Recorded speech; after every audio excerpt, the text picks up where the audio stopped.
ಇಂತಹ ವಾರ್ತೆಯನ್ನು ಕೇಳಿ ನನಗೆ ಎಷ್ಟು ಸಂತೋಷ ಆಗಿದೆ ಅಂತ ಹೇಳಿದ್ರೆ ಅದನ್ನು ಮಾತಿನಲ್ಲಿ ವರ್ಣಿಸುವುದಕ್ಕಾಗುವುದಿಲ್ಲ. ಶಿವ ಶಿವ, ನೀನು ಬಂದು ಏನೋ ಅನಾಹುತ ಆಯ್ತು, ಅರಮನೆಗೆ ಬೆಂಕಿ ಬಿತ್ತು ಅನ್ನುವಾಗ ಓಡಿಕೊಂಡು ಬರ್ತೀವಿ. ನಾಳೆ ರಾಮನಿಗೆ ಮುಂದಿನದ್ದು ಹೇಳಲಿಕ್ಕೆ ನನಗೆ ಮನಸ್ಸು ಬರುವುದಿಲ್ಲ. ಒಂದು 100 ಸಲ ಹೇಳಿದ್ರು ಆದೀತು. ನಾಳೆಯ ದಿನ ನನ್ನ ಮಗನಾದಂತಹ ರಾಮನಿಗೆ ಪಟ್ಟಾಭಿಷೇಕ ಅಲ್ವೇ? ಇದು ನಿನಗೆ ಆಚೆ ಈಚೆ ಆಗ್ಲಿಲ್ಲಲ್ಲ. ಇನ್ನ ಮಗ ಭರತ. ಹೌದು, ಏನಾಯ್ತು?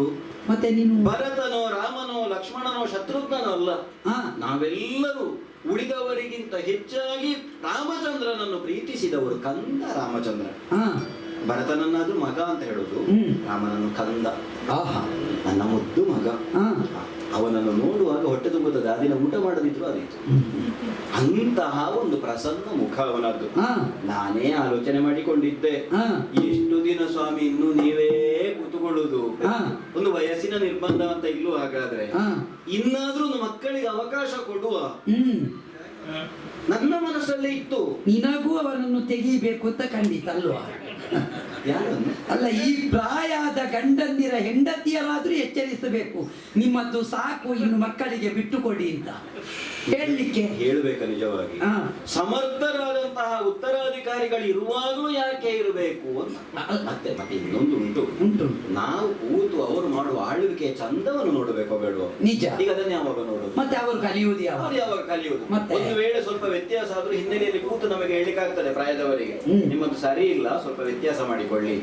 ಮಕ್ಕಳು ಸರಿ ಮಾಡದಿದ್ರೆ ನಮಗೂ ಹೇಳಲಿಕ್ಕಾಗತ್ತೆ. ಕೊನೆ ಉಸಿರು ಇರುವವರೆಗೂ ಅವರೇ ಕೂತದ್ದು ಅಂತ ಆದ್ರೆ ಮತ್ತೆ ಮಕ್ಕಳಿಗೂ ಅನುಭವ ಇರುವುದಿಲ್ಲ. ಇಲ್ಲ. ಹಾಗಾಗಿ ಎಂತಹ ಒಂದು ಚಂದ, ಎಂತಹ ಒಂದು ಪರಾಕ್ರಮ, ಎಂತಹ ಒಂದು ವಿಶ್ವಾಸ, ಎಂತಹ ಒಂದು ದಾರ್ಢ್ಯತೆ, ಎಷ್ಟು ಹಿರಿಯರಲ್ಲಿ ಪ್ರೀತಿ. ಅಯೋಧ್ಯೆಯಲ್ಲಿರುವ ಮುದುಕರು ಯಾರಿದ್ದಾರೆ ಪ್ರತಿಯೊಬ್ಬರನ್ನು ಕಂಡಾಗ ರಾಮನೇ ಮೊದಲಿಗೆ ಕೈ ಮುಗಿದು ನಮಸ್ಕಾರ ಮಾಡ್ತಾನಂತೆ. ಅವನು ಚಕ್ರವರ್ತಿಯ ಮಗನೇ, ಅದು ಅಷ್ಟು ವಿನಯ. ನಿಜ. ಪ್ರತಿಯೊಬ್ಬರಲ್ಲೂ ಕೇಳ್ತಾನಂತೆ, ನಿಮ್ಮ ಮನೆಯವರು ಹೇಗಿದ್ದಾರೆ, ಸೌಖ್ಯವೋ? ಅಂದ್ರೆ ಅಯೋಧ್ಯೆಯ ನಗರದಲ್ಲಿರುವ ಪ್ರತಿಯೊಬ್ಬರ ಹೆಸರು ಮತ್ತೆ ಕುಟುಂಬದ ಪರಿಚಯ ರಾಮನಿಗೂ. ಹಾಗಾದ್ರೆ ಅವನಿಗೆ ಎಷ್ಟು ಜನರ ಒಲವು ಇರಬಹುದು ಅಂತ ನೀನು ಆಲೋಚನೆ ಮಾಡು. ಜನಾನುರಾಗಿಯಾದ ವಿಶ್ವಾಮಿತ್ರ ವಸಿಷ್ಠರಂತಹ ಮಹರ್ಷಿಗಳ ಕರಕಮಲ ಸಂಜಾತನಾದ ಸೂರ್ಯವಂಶೀಯನಾದ ನಮ್ಮೆಲ್ಲರ ಮುದ್ದಿನ ಸುಕುಮಾರನಾದಂತಹ ರಾಮನಿಗೆ ನಾಳೆ ದಿನ ಪಟ್ಟ ಅಂತ ಆದ್ರೆ ಇನ್ನಿಲ್ಲಿ ಕೂತುಕೊಳ್ಳೋದಕ್ಕಿಲ್ಲ. ಮತ್ತೆ ನಾವು ಸಿದ್ಧರಾಗಬೇಡುವ. ಈಗ ಪೆಟ್ಟಿಗೆಯನ್ನು ತೆಗೆದು ಯಾವ ನಿನಗೆ ಯಾವ ಸೀರೆ ಅಲ್ಲ, ನಿನ್ನ ಸೀರೆಯ ಪರಿಚಯ ಹೇಳು. ತುಂಬಾ ಸೀರೆ ಇದ್ರು ಸಮಸ್ಯೆ ಆಗ್ತದೆ, ಒಂದೇ ಆದರೆ ಸಮಸ್ಯೆ. ಅಯ್ಯೋ ಹೇಳುವುದಿಲ್ಲ, ಬೇಸರಾದಿತ್ತು. ಯಾವುದನ್ನು ಉಡುವ? ಯಾಕಂದ್ರೆ ಬಿದಿರ ಓಟೆ ನೀರಿನಲ್ಲಿ ಹೋಗುವುದಾದ್ರೂ ಆದೀತು, ಹೆಂಗಸರು ಸೀರೆ ಉಡುವುದಾಗಿಲ್ಲ, ಮುಗಿಯುವುದೇ ಇಲ್ಲ. ಇದು ನಿನ್ನ ಅನುಭವ ಹೇಳೋದು. ಹೌದು, ಗೊತ್ತಾಯ್ತು, ನಾನು ನೋಡ್ತೇನಲ್ಲ. ಹೌದು, ಆಭರಣಗಳನ್ನು ತೊಟ್ಟು ಉತ್ತಮವಾದಂತಹ ಸೀರೆಯನ್ನುಟ್ಟು ನಾಳೆಯ ದಿನ ನಡೆಯುವಂತಹ ಸಂಭ್ರಮದಲ್ಲಿ ನಾವೆಲ್ಲರೂ ಪಾಲ್ಗೊಳ್ಳುವುದಕ್ಕೆ ಬೇಕಾಗಿ ನಿನಗೆ ಹೇಳಿದ್ದು ಮಾತಲ್ಲ, ಮತ್ತೆ ಅದು ನನ್ನ ದೃಷ್ಟಿಯಿಂದ ಸಾಕ್ಷಾತ್ ಅಮೃತವನ್ನೇ ನನ್ನ ಕಿವಿಗೆ ನೀನು ಸುರಿದ ಹಾಗಾಗಿದೆ. ಕರ್ಣಾಮೃತ, ವಚನಾಮೃತ. ನಿನಗೆ ಯಾವ ಸೀರೆ, ನಿನಗೆ ಯಾವ ಆಭರಣ ಎಷ್ಟು ಬೇಕು ಹೇಳು, ಸಿದ್ಧರಾಗುವ. ನಾಳೆ ದಿನ ಹೋಗಿ ಮುಂದೆ ಕೂತು ಶ್ರೀರಾಮನ ಪಟ್ಟಾಭಿಷೇಕದ ಸೌಂದರ್ಯವನ್ನು ಸವಿಯುವ. ನನಗೆ ಹೀಗಾಗುದು, ಎರಡು ಕಣ್ಣು ಸಾಕಾಗುವುದು. ನಿನಗೆ ಇನ್ನು ಅಮೃತಾರಿ ಇಷ್ಟವೇ ಕೊಡ್ಬೇಕು.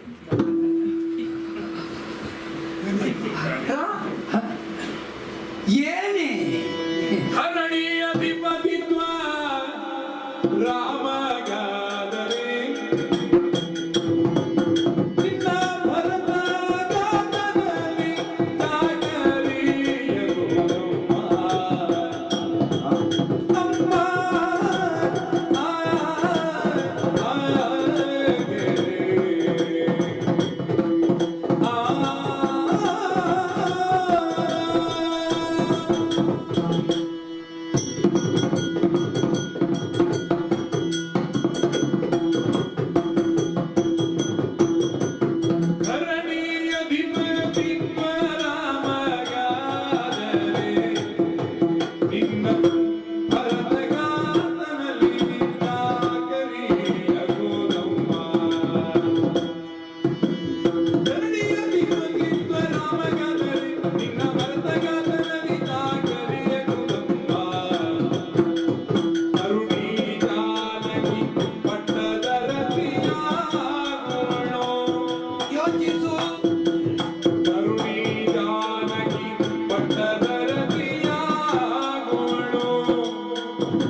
ಅಭಿಷೇಕ.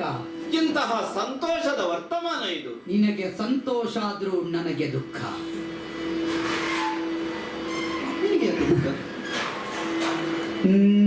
ನಿನಗೆ ಈ ಸಂತೋಷ ಇನ್ನು ಸ್ಥಿರವಾಗಿ ಉಳಿಯುವುದಿಲ್ಲ ಎನ್ನುವ ದುಃಖ. ನೀನೇ ಯೋಚನೆ ಮಾಡು. ಏನನ್ನು? 3 ಮಂದಿ ಹೆಂಡತಿಯರಿದ್ದೀರಿ ನೀವು ದಶರಥನಿಗೆ. ಅತಿ ಹೆಚ್ಚಿನ ಪ್ರೀತಿ ಯಾರಲ್ಲಿ ತೋರಿಸ್ತಾ ಇದ್ದ? ಎಲ್ಲಿ ಹೋಗುತ್ತಿದ್ರು ಕೈಕ, ಎಲ್ಲಿ ಬರುವುದಿದ್ದರೂ ಕೈಕ. ಹೌದಪ್ಪ. ಅವನ ಜೀವನದ ಪಯಣದಲ್ಲಿ ನೀನೊಂದು ಭಾಗವಾಗಿದ್ದೆ. ಅವನ ಜೀವನ ಚಕ್ರ ರಥಕ್ಕೆ ನೀನು ಚಕ್ರವಾಗಿದ್ದೆ. ಸರಿ. ಚಕ್ರವರ್ತಿಯ ಹೆಂಡತಿ ಅಂತ ಅಭಿಮಾನದಿಂದ ಬೀಗುತ್ತಾ ಇದ್ದೆ. ಆದ್ರೆ ಅದು ಇನ್ನೂ ಉಳಿತದ? ಯೋಚನೆ ಮಾಡು. ಯಾಕೆ ಉಳಿಯುವುದಿಲ್ಲ? ಧರಣಿಯ ದಿಪ್ಪತಿತ್ವ ಆಗುವುದು ಯಾರಿಗೆ? ರಾಮನಿಗೆ. ನಿನ್ನ ಮಗನಿಗಲ್ಲ. ನೀನು ಹೇಳು ನಿನ್ನ ಮಗನಿಗೆ ಅಂತ. ಆದರೆ ನಿನ್ನ ಹೊಟ್ಟೆಯಲ್ಲಿ ಹುಟ್ಟಿದ ಮಗನಿಗಲ್ಲ. ಹ್ಮ್ ರಾಮನಿಗೆ, ಕೌಸಲ್ಯೆಯ ಮಗನಿಗೆ. ಹ್ಮ್ ಕೌಸಲ್ಯೆ ನಾಳೆ ರಾಜಮಾತೆಯಾಗುತ್ತಾಳೆ. ಹ್ಮ್ ಯೋಚಿಸು. ಆಗ್ಲೇಬೇಕಲ್ಲ. ರಾಜಮಾತೆ ಕೈಕೆ ಆಗುತ್ತಾಳೆ. ರಾಮನಿಗೆ ಪಟ್ಟಾಭಿಷೇಕ ಅಂತ ಆದ ಮೇಲೆ ರಾಜಮಾತೆ ಅವಳೇ ಆಗಬೇಕು. ಕೌಸಲ್ಯ ಆಗುತ್ತಾಳೆ, ಕೈಕೆ ಅಲ್ಲ, ನೆನಪಿಟ್ಟುಕೋ. ನಾವೆಲ್ಲ ಒಂದೇ ಅಲ್ವ? ನೀವು ಒಂದೇ, ಆದ್ರೆ ನೀವು ಹೇಗಿದ್ದೀರಿ ಅಂತ ಹಿಂದಿನಿಂದ ಕಾಣುವುದು ನಾವಲ್ವಾ? ಹೌದಪ್ಪ. ಕೆಲವು ಸಲ ಅವರವರಿಗೆ ಅವರವರ ಸಮಸ್ಯೆ ಗೊತ್ತೇ ಆಗುವುದಿಲ್ಲ. ಇತರರು ಹೇಳಿದಾಗ ಗೊತ್ತಾಗುತ್ತದೆ ಸಮಸ್ಯೆ ಉಂಟು ಅಂತ. ನಿನ್ನ ಪರಿಸ್ಥಿತಿಯು ಹಾಗೆ. ಮಲಗುವುದಕ್ಕೆ ಬಂಗಾರದ ಮಂಚ ಉಂಟು, ಸರಿ. ಹಾಸುವುದಕ್ಕೆ ರತ್ನಗಂಬಳಿ ಉಂಟು, ಸೇವೆಗೆ ಬೇಕಾದಷ್ಟು ಸೇವಕಿಯರಿದ್ದಾರೆ. ಜೊತೆಯಲ್ಲಿ ನಿನಗೆ ಸಮಸ್ಯೆ ಆದಾಗ ನಾನಿದ್ದೆ, ಏನು ಕಡಿಮೆ ಆಗುದು. ಇಷ್ಟವರೆಗೆ ಗೊತ್ತೇ ಆಗಲಿಲ್ಲ ನಿನಗೆ. ಅದೆಲ್ಲ ಹಾಗೆ ಬೇಕಾದಷ್ಟು ಇರುವಾಗ ಗೊತ್ತೇ ಆಗುವುದಿಲ್ಲ, ಒಂದೊಂದೇ ಹೋಗುವಾಗ ಗೊತ್ತಾಗುವುದು ಇಷ್ಟು ಉಂಟಲ್ಲ ಸಮಸ್ಯೆ ಅಂತ. ಅನಿವಾರ್ಯವಾಗಿ ಎಂತ ಪರಿಸ್ಥಿತಿ ಸಂಭವಿಸಿದಾಗ ಆಗುವ ನೋವು ಅತಿ ದೊಡ್ಡ ನೋವು. ಯೋಚನೆ ಮಾಡು. ಉಳ್ಳನಕ ಬರುವ ಸಮಸ್ಯೆ ಲಕ್ಷವಲ್ಲ, ಇದ್ದುದ ಕಳಕೊಳ್ಳುವ ಕಾಲದಲ್ಲಿ ಬರುವ ಸಮಸ್ಯೆ ಎಷ್ಟು ದೊಡ್ಡ ಸಮಸ್ಯೆ ಆಗುತ್ತದೆ. ನೀಗೊಂದು ಸಣ್ಣ ಉದಾಹರಣೆ ಕೊಡ್ತೇನೆ. ಏನದು? ಒಬ್ಬ 1000 ಮಣ ಲಾಭ ಪಡೆಯುತ್ತಾ ಇರ್ತಾನೆ, ಸರಿ, ಒಂದು ವ್ಯವಹಾರದಲ್ಲಿ. ಆವಾಗ ದೊಡ್ಡ ಸಮಸ್ಯೆ ಉಂಟಾಗುತ್ತದೆ. ಕೊನೆಗೆ ಅದು 200 ಮಣಕ್ಕೆ ಬರ್ತದೆ. ಈ 1000 ಮಣ ಲಾಭ ಪಡೆಯುವವನಿಗೆ 200 ಮಣಕ್ಕೆ ಬರುವಾಗ ಯೋಚನೆ ಬರುವುದು, ಛೇ 1000 ಸಿಗುತ್ತಾ ಇತ್ತು, ಈಗ 200 ಅಲ್ವಾ? ಹೌದು, ಅವನ ಆಲೋಚನೆ ಮಾಡೋದು ಮತ್ತಿನ ವರ್ಷ 1200 ಸಿಗಬೇಕು ಅಲ್ಲ ಮತ್ತೆ. ಯಾಕೆ ಇನ್ನು 200 ಉಳಿಸಿಕೊಳ್ಳುವುದೇ ಹೇಗೆ? ಈಗ 200 ಅಂತ ಹೇಳಿದ್ದು 200 ನೀನು ಉಳಿಸಿಕೋ ಅಂತ. ಈಗ ನನ್ನ ಬಗ್ಗೆ ನೀನು ಹೇಳುದು, ಮತ್ತೆ ಯಾರ್ಯಾರ ಬಗ್ಗೆ ನಾನು ಯಾಕೆ ಹೇಳ್ತೇನೆ? ಈಗ ರಾಮನಿಗೆ ಈಗ ನೀನು 1000 ಸಂಪಾದನೆಯಲ್ಲಿ ನಿನ್ನದೊಂದುಂಟು. ನೀನು ಎಷ್ಟು ಸುತ್ತಿ ಸುಳಿದು ಉದಾಹರಣೆ ಕೊಟ್ಟರು ಕೊನೆಗೆ ಬರುದು ನನ್ನಲ್ಲಿಗೆ. ನಿನ್ನಲ್ಲಿಗೆ ಯಾಕೆ?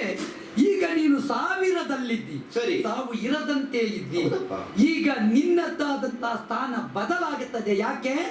ದಶರಥನಿಗೆ ಚಕ್ರವರ್ತಿತ್ವ ಹೋಗುತ್ತದೆ, ರಾಜಮಾತೆಯ ಪೀಠ ಕೌಸಲ್ಯಗೆ ಹೋಗುತ್ತದೆ. ನಿನ್ನದ್ದು ಯಾವ ಪೀಠ? ನಾನು ಒಂದು ಮಾಡಿ ಹೌದಾ? ನಿನ್ನನ್ನು ಯಾರಾದ್ರೂ ಮಾತಾಶ್ರೀ ಅಂತ ಹೇಳುವವರಿದ್ದಾರ? ಕೌಸಲ್ಯ ಆಗ್ಲಿ, ಸುಮಿತ್ರೆ ಆಗ್ಲಿ, ನಾನಾಗ್ಲಿ ನಮ್ಮ ಬಗ್ಗೆ ರಾಮ ಭೇದ ಭಾವವನ್ನು ಮಾಡೋದಿಲ್ಲ ಅಂತ ಒಂದು ವಿಶ್ವಾಸ. ರಾಮನ ವಿಶ್ವಾಸಕ್ಕೆ ಬೆಂಕಿ ಹಾಕು. ನಿನ್ನ ಬಗ್ಗೆ ಯೋಚನೆ ಮಾಡು. ನೀನು ಅವನಿಗೆ ಧರಣಿಯ ಅಧಿಪತಿತ್ವ ಸಿಗುತ್ತದೆ, ರಾಜಮಾತೆಯಾಗಿ ಕೌಸಲ್ಯ ಇರ್ತಾಳೆ, ಸೀತಾದೇವಿ ಮಹಾರಾಜ್ಞಿ ಆಗುತ್ತಾಳೆ. ನಿನಗೆ ಏನು ಕೆಲಸ? ಇನ್ನು ಏನು ಕೆಲಸ? ನೀನು ಸೇವಕಿ.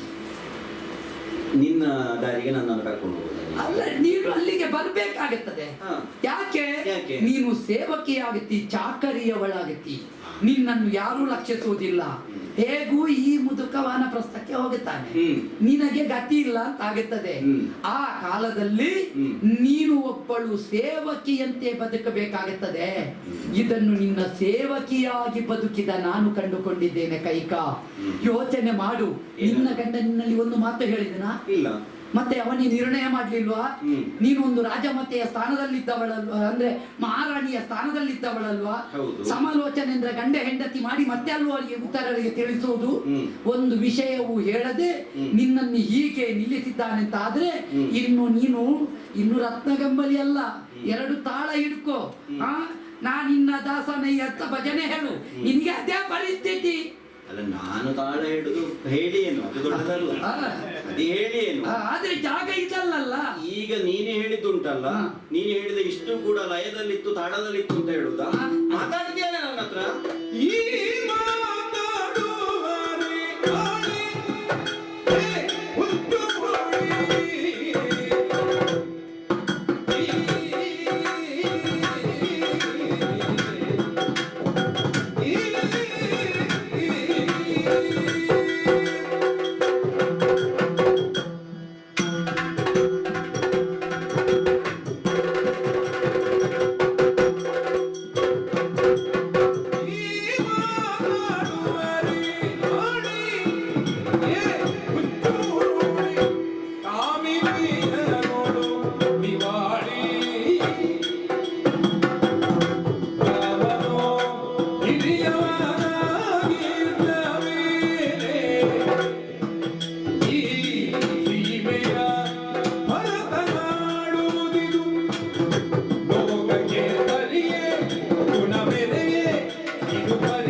ಚಕ್ರವರ್ತಿ, ಹಾ ಹೀಗೆ ನಾನು ಆಲೋಚನೆ ಮಾಡಿದ್ರೆ ನನ್ನ ಮುಂಭಾಗದಿಂದ ಹೇಳ್ತಾ ಇರುವುದೇನು, ನೀನು ಸೇವಕಿ ಆಗಬೇಕಾಗುತ್ತದೆ. ಯಾವುದನ್ನು ನೀನು ಮಾಡ್ತಾ ಇದೆಯೋ ಅದನ್ನು ಹೊತ್ತು ನನ್ನ ಮೇಲೆ ನೀನು ಆರೋಪಿಸ್ತಾ ಇದ್ದೆ. ಹಾ ಈಗ ನನ್ನ ಮುಂದೆ ಮಾತನಾಡಿದ ಕಾರಣಕ್ಕಾಯ್ತಿದೆ. ಈಗ ಹಾ ಇಲ್ಲಿವರೆಗೆ ನನ್ನನ್ನು ಮುದ್ದಿನಿಂದ ಸಾಕಿದವಳು ನನಗೆ ತಾಯಿ ಸಮಾನ ನೀನು ಅಂತ ನೀನು ಅಲ್ಲಿ ಆಡಿದೆ. ಹಾ ಮಾತನಾಡುವಾಗ ವಿವೇಚನೆ ಬೇಕು. ಏನು, ಹಾ ಯಾರ ಮುಂದೆ ಯಾವುದನ್ನು ಎಷ್ಟು ಹೇಳಬೇಕು ಅನ್ನುವಂತಹ ಕಲ್ಪನೆಯೂ ಬೇಕು. ಹಾ ನಮಗೆ ಗೊತ್ತಿರುವುದನ್ನೆಲ್ಲ ಒಬ್ಬರ ಮುಂದೆ ಹೋಗಿ ಹೇಳುವುದಲ್ಲ. ಅದಕ್ಕೆ ಆಡಿದ್ದು ನಾನು ಈ ಮಾತಾಡುವರೆ ಆಳಿ ಅಯೋಧ್ಯೆಯಲ್ಲಿ ನಿನ್ನ ಸ್ಥಾನ ಏನು ಅನ್ನುವುದನ್ನು ನೀನು ನೆನಪಿಟ್ಟುಕೊಳ್ಬೇಕು. ಹಾ ಚಕ್ರವರ್ತಿ ಪೀಠದಲ್ಲಿರುವಂತಹ ದಶರಥ ಮಹಾಪ್ರಭುಗಳ ಕುರಿತಾಗಿ, ಅಥವಾ ಸೀತೆಯ ಕುರಿತಾಗಿ, ಕೌಸಲ್ಯ ಕುರಿತಾಗಿ ಭವಿಷ್ಯದಲ್ಲಿ ಏನಾಗ್ತದೆ ಅಂತ ಹೇಳಲಿಕ್ಕೆ ನೀನ ಇಲ್ಲಿ ಹುಚ್ಚು ಮೂಳಿ ಕಾಮಿನಿಯರುಳು ನಿವಾಳಿ ಅಂತ ಆಡುವುದು. ಅದಕ್ಕೆ ನಾನು ನಿನ್ನನ್ನು, ಊರಿನವರೆಲ್ಲ ಹೇಗೂ ಮೊದಲೇ ಹೇಳ್ತಾರೆ, ಮಂತರಿ ಇದ್ದಲ್ಲಿ ಹೋಗಬಾರದು ಅಂತ ಆಡ್ತಾರೆ. ಆದ್ರೂ ಇಲ್ಲಿಯವರೆಗೆ ನಿನ್ನನ್ನು ನಾನು ಸಹಿಸಿಕೊಂಡು ಬಂದೆ. ನಿನ್ನಲ್ಲಿ ಒಂದು ಪ್ರಶ್ನೆ ಕೇಳ್ತೇನೆ ನಾನು. ಏನು? ಒಂದು ಶಾಸ್ತ್ರ ಅಂತ ಇರ್ತದ ಇಲ್ಲಿ? ಆದ್ರೂ ಲೋಕದಲ್ಲಿ ಜೀವನಕ್ಕೆ ಒಂದು ಶಾಸ್ತ್ರ ಸ್ಮೃತಿ ಅಂತ ಇರ್ತದೆ. ಅದನ್ನು ಅನುಸರಿಸಿ ಅಲ್ವ ನಮ್ಮ ಜೀವನ. ನಿಜ. ಮಾತ್ರವಲ್ಲ, ನಮ್ಮ ವಂಶದ ಮೂಲ ಪುರುಷನಾದಂತಹ ಮನುವಿನಿಂದ ತೊಡಗಿದ್ದು ಮನುಸ್ಮೃತಿ ಅನ್ನುವುದು. ಪ್ರತಿ ಒಂದು ವರ್ಣಾಶ್ರಮ ಧರ್ಮದಲ್ಲಾಗ್ಲಿ, ಲೌಕಿಕವಾದಂತಹ ನ್ಯಾಯದಲ್ಲಾಗ್ಲಿ ಹೀಗೆ ನಡೆಯತಕ್ಕದ್ದು ಅಂತ ಅವನು ಮಾಡಿದಂತಹ ನಿಯಮಗಳುಂಟು, ಪರಂಪರೆ ಅಂತ ಉಂಟು, ರೂಢಿ ಅಂತ ಉಂಟು. ರೂಢಿ ಪಾಲರು ಅಂತ ಆಡುದು ಚಕ್ರವರ್ತಿಯ ಕುರಿತಾಗಿ, ಅರಸನ ಕುರಿತಾಗಿ. ಮಾತ್ರವಲ್ಲ, ರೂಢಿ ಅನ್ನುವುದಕ್ಕಿನ್ನೂ ಅರ್ಥ ಉಂಟು. ಅದು ರೂಢಿಯಿಂದ ನಡೆದು ಬಂದದ್ದು, ಅಂದ್ರೆ ಹಿಂದಿನಿಂದ ನಡ್ಕೊಂಡು ಬಂದದ್ದು ಅಂತ ಅದರ ಅರ್ಥ. ವಂಶದಲ್ಲಿ ಹಿರಿಯ ಮಗನೊಬ್ಬ ಇರ್ತಾ ಅವನಿಗೆ ಚಕ್ರವರ್ತಿ ಪೀಠವಲ್ಲದೆ ಅಧಿಕಾರವಲ್ಲದೆ ಕಿರಿಯವನಿಗೆ ಕೊಡುವಂತಹ ಒಂದು ಕ್ರಮ ಉಂಟೆ. ರಾಮನು ಹಿರಿಯವನಾಗಿದ್ದ ಮೇಲೆ ಈ ಭೂಮಿಯ ಭರತನ ಆಳುವುದು ಇದು ಸರಿಯೇ? ಈಗ ನಮಗೆ ಕಾಣ್ತದಪ್ಪ, ನಮಗೆ ಹಾಗೆ ಕಾಣ್ತದೆ. ನಿನಗೆ ಕಾಣಬಹುದು, ನೀನು ಮುದ್ದಿನಿಂದ ಭರತನನ್ನು ಸಾಕಿದವಳು, ಸಲಹಿದ್ದು ನನಗಿಂತ ಹೆಚ್ಚು ನೀನು ನೋಡಿಕೊಂಡಿದ್ದೀಯ, ಅದಲ್ಲ ನಾನು ಆಡಿದ್ದು. ಹಾಗಾಗಿ ನಮ್ಮವರು ಯಾರಿದ್ದಾರೆ ಅವರಿಗೆ ಸಿಗಬೇಕು ಅಂತ ನಮಗೆ ಕಾಣ್ತದೆ. ನಮಗಿಂತ ಹೆಚ್ಚಿನ ಅಧಿಕಾರ ಇರುವ, ಯೋಗ್ಯತೆ ಇರುವ, ಅರ್ಹತೆ ಇರುವ ಇನ್ನೊಬ್ಬ ಇದ್ದಾನೆ ಅಂತ ಆದ್ರೆ ಅವನಿಗೆ ತಾನಾಗಿ ಒಲಿದು ಪೀಠ ಬರ್ತದೆ. ನನ್ನ ದನನಿಂದಲೇ ಮೊದಲೇ ಆಡಿದ್ದು, ಅಯೋಧ್ಯೆಯಲ್ಲಿರುವ ಪ್ರತಿಯೊಬ್ಬನು ರಾಮನೇ ಚಕ್ರವರ್ತಿ ಆಗಬೇಕು ಅಂತ ಬಯಸಿಕೊಂಡಿದ್ದಾರೆ. ನಮಗೆ ಎಷ್ಟು ಮಕ್ಕಳು? 4. ಹೌದಾ? ಮಕ್ಕಳು 4 ಮಂದಿಯಲ್ಲಿ ಮಗಳು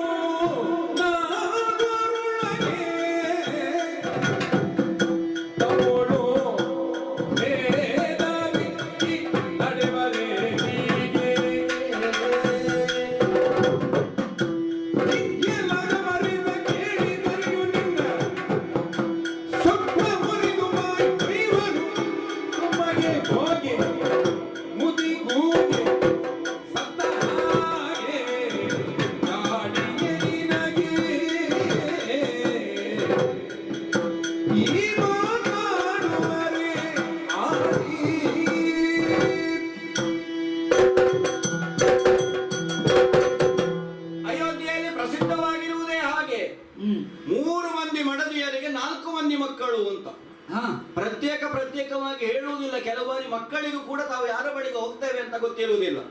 ಎಷ್ಟೋ ಬಾರಿ ರಾಮ ನಮ್ಮ ಬಳಿಗೆ ಬಂದದ್ದು ಉಂಟು, ಭರತ ಕೌಸಲ್ಯ ಬಳಿಗೆ ನಮ್ಮ ಅಕ್ಕನಿಗೆ ಹೋದದ್ದು ಉಂಟು. ಮಕ್ಕಳು 4 ಹೀಗಿರುವಾಗ ರಾಮನ ಕುರಿತಾಗಿ ಅಪಾರವಾದ ಗೌರವ ನನ್ನ ಮಗನಿಗಾಗ್ಲಿ ಉಳಿದವರಿಗಾಗ್ಲಿ ಇರುವಾಗ ನೀನು ಇಲ್ಲಿ ಭಿನ್ನ ಮತ ತರ್ತೀಯಲ್ವಾ?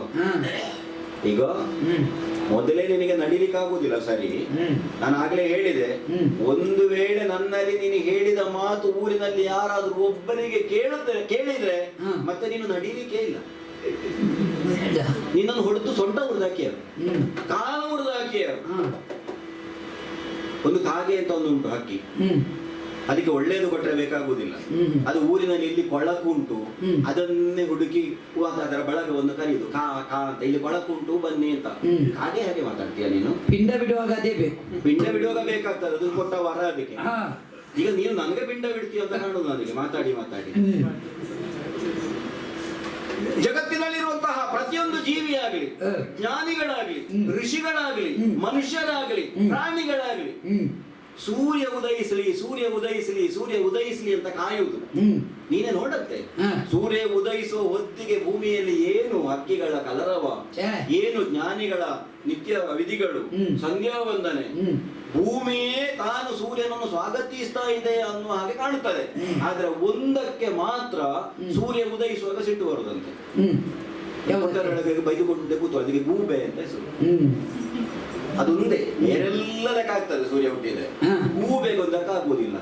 ಮೂತಿ ಗೂಬೆ ನಿನಗೆ ಊರಿನವರಿಗೆಲ್ಲರಿಗೆ ಆಗಿತ್ತು ಅಂತ ಆದ್ರೆ ನಿನಗೆ ರಾಮ ಪಟ್ಟಾಭಿಷೇಕ ಆಗುವಾಗ ನಿನಗೆ ಆಗುದಿಲ್ಲ, ಪಟ್ಟಾಭಿಷೇಕ ಆಗುವಾಗ ಆಗುದಿಲ್ವಲ್ಲ. ಇನ್ನ ಸಮ್ಮಾನ ಪತ್ರ ಮುಗಿಯಿತಾ? ಅಭಿನಂದನಾ ಗ್ರಂಥ ಬಿಡುಗಡೆ ಮಾಡು. ಈಗ ಒಂದು ಅಕ್ಷರ ನನ್ನ ಮುಂದೆ ಇನ್ನು ಮಾತಾಡಬಾರದು.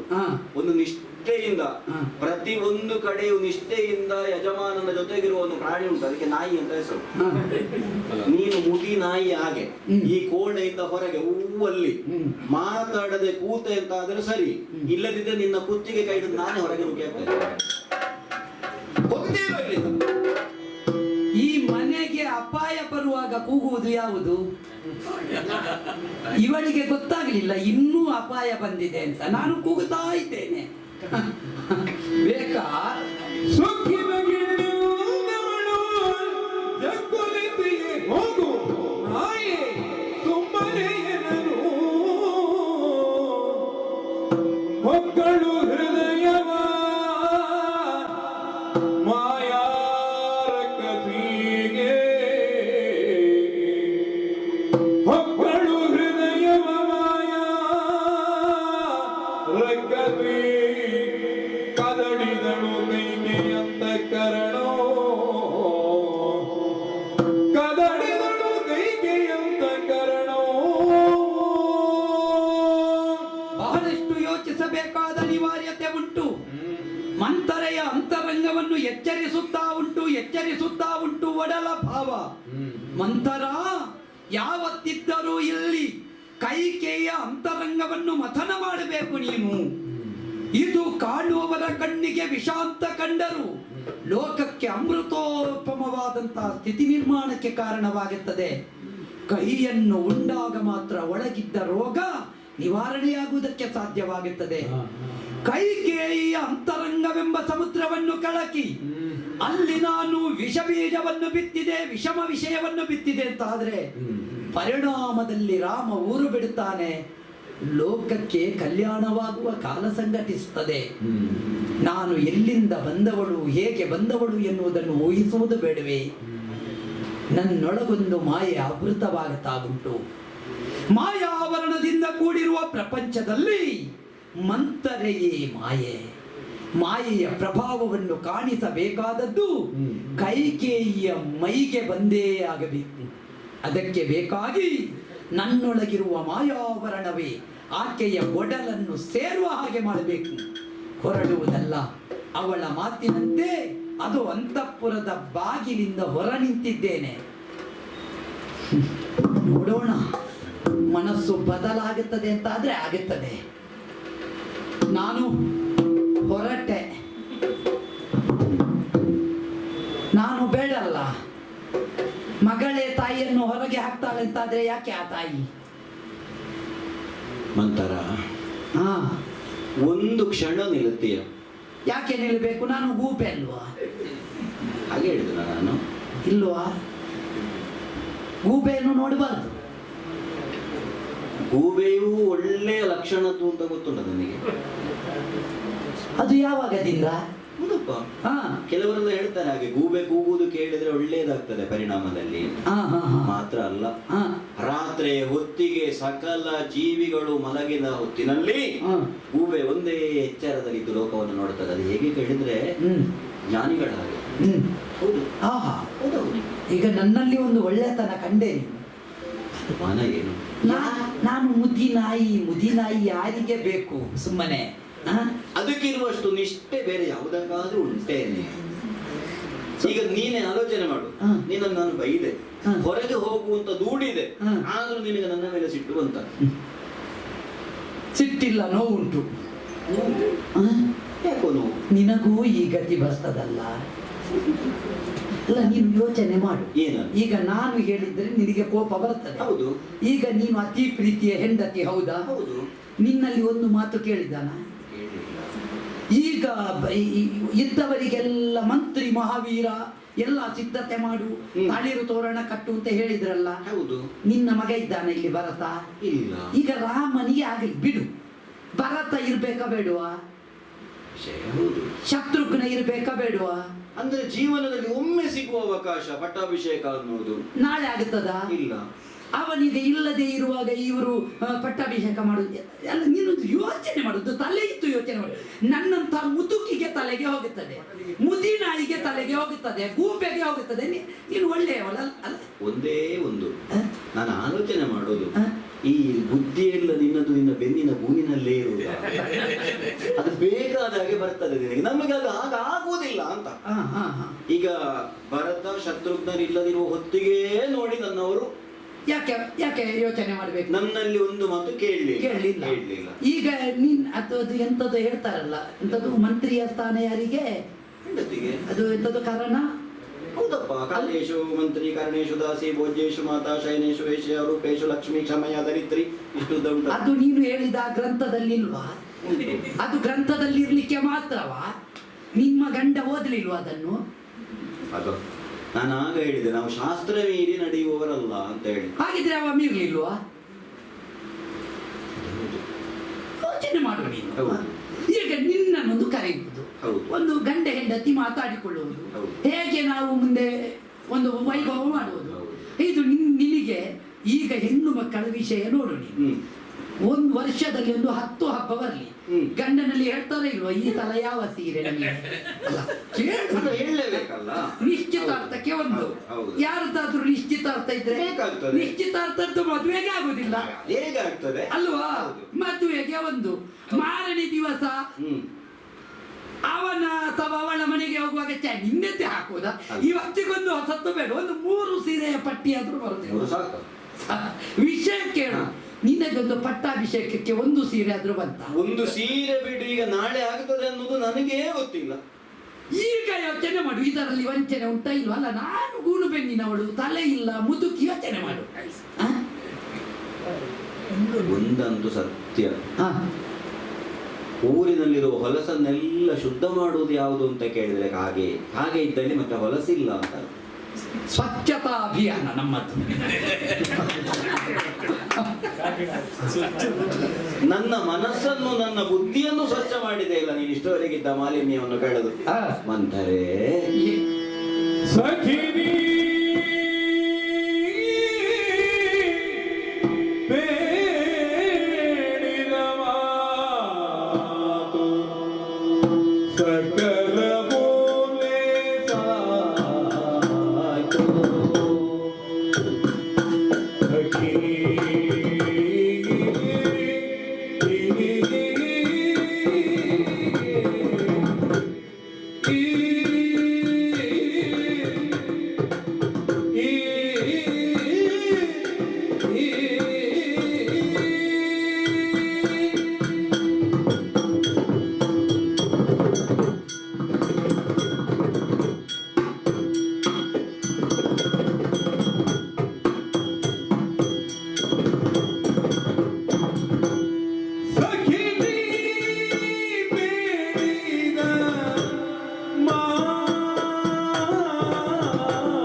ಜೀವನದಲ್ಲಿ ಎಲ್ಲವೂ ಸುಖ, ಎಲ್ಲವೂ ಸಂತೋಷ, ಎಲ್ಲವೂ ಸರಿಯಾಗಿದೆ ಅಂತ ತಿಳಿದು ನಾನು ಇಲ್ಲಿಯವರೆಗೆ ಬಾಳಿದವಳು.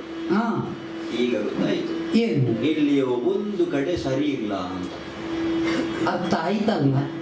ಹೇಳುವುದು ಹಾ ದೊಡ್ಡ ಪಾತ್ರೆಯಲ್ಲಿರುವ ಹಾಲಿಗಾದ್ರೂ ಹಾ ಒಂದು ತೊಟ್ಟು ನಾವು ಹುಳಿಯನ್ನು ಹಿಂಡಿದೆವು ಅಂತಾದ್ರೆ ಎಲ್ಲ ಹಾಲು ಹಾಳಾಗುವುದಿಲ್ಲ. ಹಾಳೇ ಆಗೋದು. ನನ್ನ- ನಾನು ಹುಳಿ ಹಿಂದಿದ್ದಲ್ಲ, ಅಲ್ಲ, ನಾನು ಹಾಲಿಗೆ ನೀರೇ ಹಾಕುದು, ಹುಳಿ ಹಿಂಡುವುದಿಲ್ಲ. ಅಲ್ಲ, ನನಗೆ ಕೊಡುವಾಗ ಅದು ಮಾಡುವುದಿಲ್ಲ ನೀನು. ಇಲ್ಲ ಇಲ್ಲ ಇಲ್ಲ, ಕುದಿಸಿ ಕೊಡ್ತೀನಿ. ನಿನಗೆ ಶುದ್ಧ ಹಾಲೇ ಕೊಡೋದು. ನಾನು ಆಡಿದ್ದು ನನ್ನವರ ಕುರಿತಾಗಿ. ಹಾ ಎಲ್ಲವೂ ಸರಿ ಇದೆ, ಜೀವನದಲ್ಲಿ ನನಗೆ ತೃಪ್ತಿ ಇದೆ ಅನ್ನುವಂತಹ ಭಾವದಿಂದ ಇಲ್ಲಿವರೆಗೆ ನಾನು ಬದುಕಿಕೊಂಡಿದ್ರೆ, ಹಾ. ಈಗ ನೀನೇ ಆಡಿದಂತೆ ಒಂದು ಮಾತು ಕೇಳುವುದು ಬೇಡವಾ? ಯೋಚನೆ ಮಾಡು. ನೀನು ಆಗ ಹೇಳಿದ ರೂಪಕ ಈಗ ನನಗೆ ಗೊತ್ತಾಯ್ತು ಏನು ಅಂತ. ಹ್ಮ್. ಹೂವಿನ ಮಾಲೆಯನ್ನು ಮುಡಿದು ಸಂಜೆ ಆಗುವಾಗ ಬಾಡಿತು ಅಂತ ಬಿಸಾಡ್ತಾರೆ. ಆ ಮುದುಕನಿಗೆ ಇನ್ನೂ ಗೊತ್ತಾಗ್ಲಿಲ್ಲ ಅವನಿಗೆ ಪ್ರಾಯ ಆಗಿದೆ ಅಂತ. ನಿನಗೆ ಪ್ರಾಯ ಆಗಿದೆ ಅಂತಲೇ ಗೊತ್ತಾಗೋದು. ಹಾ? ರಾಮನಿಗೆ ಪಟ್ಟಾಭಿಷೇಕ, ಜೊತೆಯಾಗಿ ಮಹಾರಾಣಿ ಸೀತೆ ಆಗುತ್ತಾಳೆ. ಹಾ. ಮಾತ್ರವಲ್ಲ, ರಾಜಮಾತೆಯಾಗಿ ನನ್ನ ಅಕ್ಕನಾದಂತಹ ಕೌಸಲ್ಯ. ಹಾ. ನಿಮಗೆ ಚಾಪೆ ಗತಿ. ಅಲ್ಲ, ಅದಾದ್ರೂ ಸಿಕ್ಕಿದ್ರೆ ಅದಿಲ್ಲ. ಅದೇ. ನೀ ಬೇಡಿದ ಮಾತು ಸಕಲವೂ ಲೇಸಾಯಿತು. ಹಾ. ಆದರೆ ಹ್ಮ್. ಕೈ ಮೀರಿದಂತಹ ಸನ್ನಿವೇಶದಲ್ಲಿ ನಾವು ಇದ್ದೇವಲ್ಲ. ಹಾ. ಈ ನಾಳೆ ದಿನಕ್ಕೆ ಎಂದು ನಿರ್ಣಯ ಮಾಡಿ ಆಗಿದೆ, ಅಂದ್ರೆ ಹಿಂದೆ ಬಂದಾಗಿದೆ. ಈಗ ಹಾ. ಏನು ಪಟ್ಟಾಭಿಷೇಕ ಆಗುತ್ತದೆ ಸ್ವಲ್ಪ ಹೊತ್ತಿನಲ್ಲಿ. ಹ್ಮ್. ಈಗ ಇನ್ನು ನಾವು ಬೇಕು ಅಂತ ಹೇಳಿದ್ರು ಬೇಡ ಅಂತ ಹೇಳಿದ್ರು ಏನು ಮಾಡುವ ಹಾಗೆ ಇಲ್ವಲ್ಲ. ಯುಕುತಿ ಏನಿದಕ್ಕಿನ್ನು ದಾರಿ ಇಲ್ಲ ಅಂತ ಚಿಂತೆ ಉಂಟಮ್ಮ. ಹಿಂದೆ ಮೆಟ್ಟಿ ನಿನಗೆ ಆನಂದ ಕೊಟ್ಟ ಮಾತೆರಡಾಗ ಇಂದು ಕೇಳು ಕೊಟ್ಟ ಮೇಲೆ ಮುಂದೆ ಕೇಳು ಕಾರ್ಯವಾದೆ. ಹಿಂದೆ ಮೆಟ್ಟಿ ನಿನಗೆ ಆನಂದ ಕೊಟ್ಟ ಮಾತೆರಡಾಗ ನೀನೇಳು.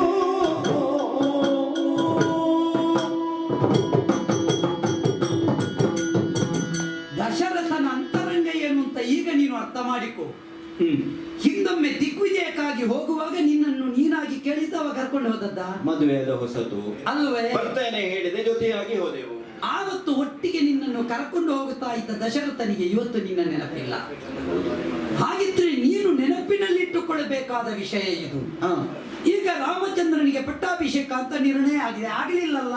ಆಗಲಿಲ್ಲ, ಆದ್ರೆ ಕೈ ಮೀರಿ ಹೋಯ್ತಲ್ಲ, ಇನ್ನೇನು ಮಾಡುವುದು? ಅವನಿಗೆ ಆಗಬಹುದಾದ ಪಟ್ಟಾಭಿಷೇಕವನ್ನು ತಪ್ಪಿಸಿ ನಿನ್ನ ಮಗನಿಗೆ ಪಟ್ಟಾಭಿಷೇಕ ಮಾಡಿಸಬಹುದಾದ ವ್ಯವಸ್ಥೆ ನಾನು ಹೇಳ್ತೇನೆ.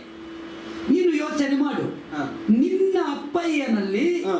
ನಿನ್ನನ್ನು ಮದುವೆಯಾಗುವ ಹೊತ್ತಿನಲ್ಲಿ ದಶರಥ ಹೇಳಿದ್ದಾನೆ, ಹ್ಮ್ ಮುಂದೆ ಇವಳು ನನ್ನ ಜೊತೆಯಲ್ಲಿ ಮಹಾರಾಜ್ಞಿಯಾಗಿ ಮೆರೆಯುತ್ತಾ ಇವಳ ಸಂತಾನವೇ ಪಟ್ಟ ಎತ್ತದೆ ಅಂತ ಹೇಳಿಲ್ವಾ? ಅದು ಹೌದು. ಅಲ್ವಾ? ಹೌದೌದು. ವಿಷಯ ಹೌದು. ಗೊತ್ತಾಯ್ತು ನನಗೆ, ಹೌದು. ಅಲ್ವೇ? ಹೌದು. ಈಗ ಆ ನೆನಪು ಇವತ್ತು ಮರೆಯುತ್ತಿದೆ. ಅದೇ. ಒಂದು ಮಾತು ಅದು ಒಳಗಿಂದಲೇ ಉಂಟು. ಸರಿ. ಹ?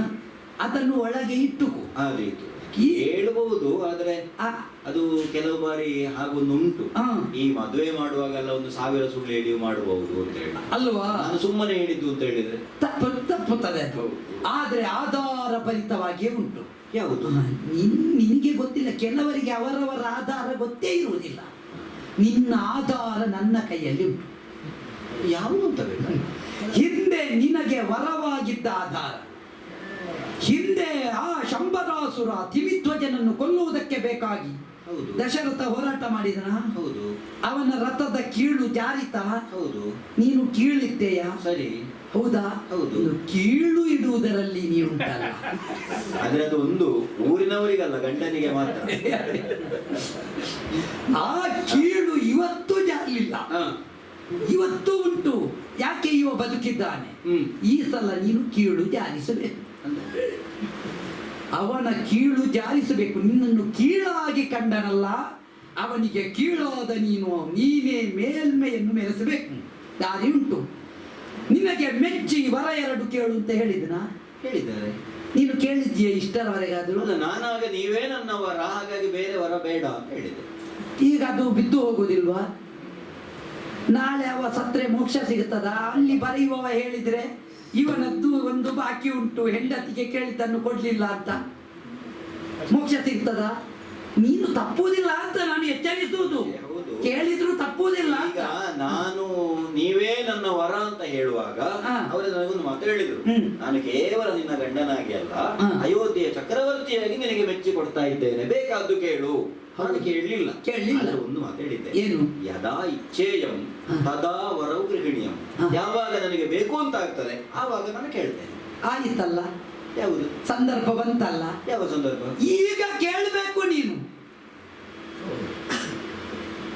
ಅಲ್ಲ, ನಿನಗೆ ಬುದ್ಧಿ ಎಲ್ಲೆಲ್ಲ ಉಂಟು. ನಾನು ಹೇಳಿದ್ದು ಊರಿನಲ್ಲಿ ನಿನ್ನ ಇಡೀ ಶರೀರವೇ ಅಲ್ವಾ ಬುದ್ಧಿಜೀವಿ ಅಂತ ಈಗ ಕಾಣ್ತದೆ. ನೀನು ಯೋಚನೆ ಮಾಡು. ಹಾ. ಕೆಲವು ಗೆಡ್ಡೆ ಬಿಡುವ ಗಿಡ ಇರ್ತದೆ, ಇರ್ತದೆ ಅದರಲ್ಲಿ ಸತ್ವ ಎಲ್ಲಿರುವುದು? ಗಡ್ಡೆಯಲ್ಲಿ. ಗಡ್ಡೆಯಲ್ಲಿ. ಗಡ್ಡೆ ಸರಿ ನೋಡ್ಲಿಕ್ಕೆ ಸರಿ ಇರ್ತದೆ, ಅಲ್ಲಲ್ಲಿ ಉಂಟು. ಹೌದು. ನಮ್ಮದೆಲ್ಲ ಗೆಡ್ಡೆಯಲ್ಲಿ ಬುದ್ಧಿ, ಗೊತ್ತಾಯ್ತು. ಗೊತ್ತಾಗ್ತದಲ್ಲ? ಹಾಗಾಗಿ ಈಗ ಯೋಚನೆ ಮಾಡು. ಹಾ. ನೀನು ಹೇಗೆ ಕೇಳಬೇಕು? ಏನು ಅಂತ ಕೇಳಬೇಕು ನಾನು? ಈರೇಳು ವರುಷ ರಾಮ ಅರಣ್ಯದೋಡಿರಬೇಕು.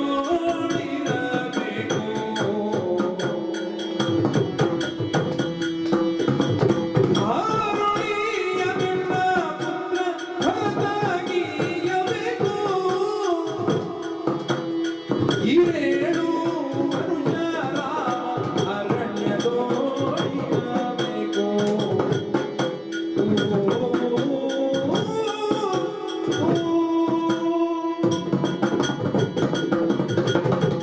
ನಿನ್ನ ಗಂಡನಲ್ಲಿ ನೀನು ಈಗ ಕೇಳಬೇಕು. ಏನು ಅಂತ ಕೇಳಬೇಕು? ಮೊದಲು ಭಾಷೆ ತಕ್ಕೊಳ್ಬೇಕು. ಸರಿ.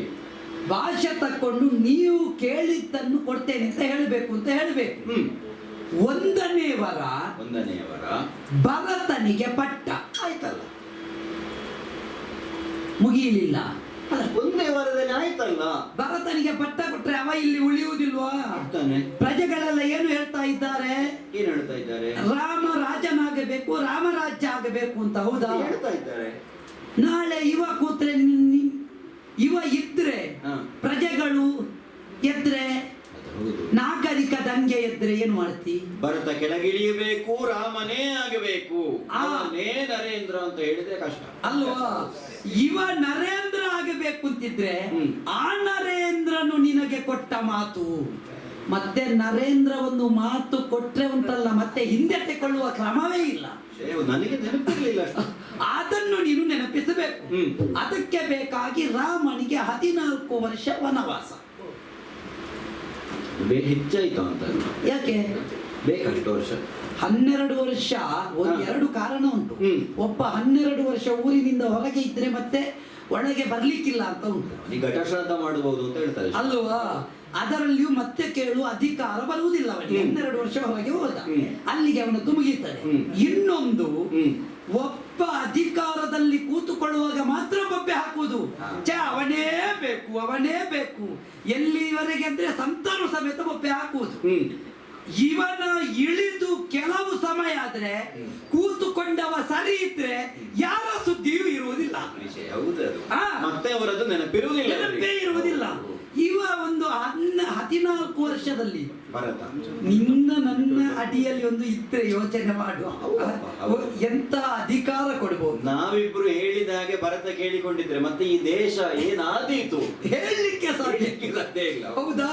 ಹಾಗೆ ಆ ಆಳ್ವಿಕೆಯನ್ನು ತೋರಿಸುವಾಗ ರಾಮ ಎನ್ನುವ ಹೆಸರೇ ಮರ್ತು ಹೋಗ್ತದೆ. ಭರತ ಭರತ, ಭರತ ರಾಜ್ಯ ಹಾಗಾಗುತ್ತದೆ. ಹಾಗೆ ಮಾಡ್ಲಿಕ್ಕೆ ಸಾಧ್ಯ ಉಂಟು. ಹೀಗೆ ನೀನು ಮಾಡಿದ್ರೆ ನಾನು ಈಗಲೇ ಹೋಗ್ತೇನೆ, ಆ ಸ್ಥಾನದಲ್ಲಿ ಅವರ ಹತ್ರ ಕೇಳಿ ಬರ್ತೇನೆ. ಎಂತದ್ದು 2 ವಾರ ಕೊಡಿ. ಎಂತದ್ದು 2 ವಾರ? ಅದು ಕೇಳುವುದ ನೀನು? ಏನು ಹೇಳ್ತಿ ನೀನು? ಹಾಗೆ ಕೇಳುವುದಲ್ಲ. ಮತ್ತೆ ಈಗ ಅಲ್ಲಿ ಸಂಭ್ರಮ ನಡೆಯುತ್ತದೆ. ಹೌದು. ಈಗ ಇವತ್ತು ಕೇಳಲಿಲ್ಲ ಬಿಡು, ನಾಳೆ ಆದ್ರೂ ನಿನಗೊಂದು ಹೇಳಿಕೆ ಬಾರದೆ ಇದ್ದೀತ? ಜವಾರಿ ಬರಬೇಕಲ್ಲ. ಅಲ್ವಾ? ಬರಬೇಕು ಅಂತಿದ್ರೆ ಹೇಳಲಿಕ್ಕೆ ಕೊಡುವವರು ಬರುವುದಲ್ಲ, ಮತ್ತೆ ನಿನ್ನನ್ನು ಕೈ ಹಿಡಿದವನೇ ನಿನ್ನ ಬಳಿಗೆ ಬರುವ ಹಾಗಾಗಬೇಕು. ಯಾರ ಕೈಯಿಂದ ನಾನು ವರವನ್ನು ಕೇಳಬೇಕು ಅಂತಹ ವರನೇ ನನ್ನ ಬಳಿಗೆ ಬರಬೇಕು.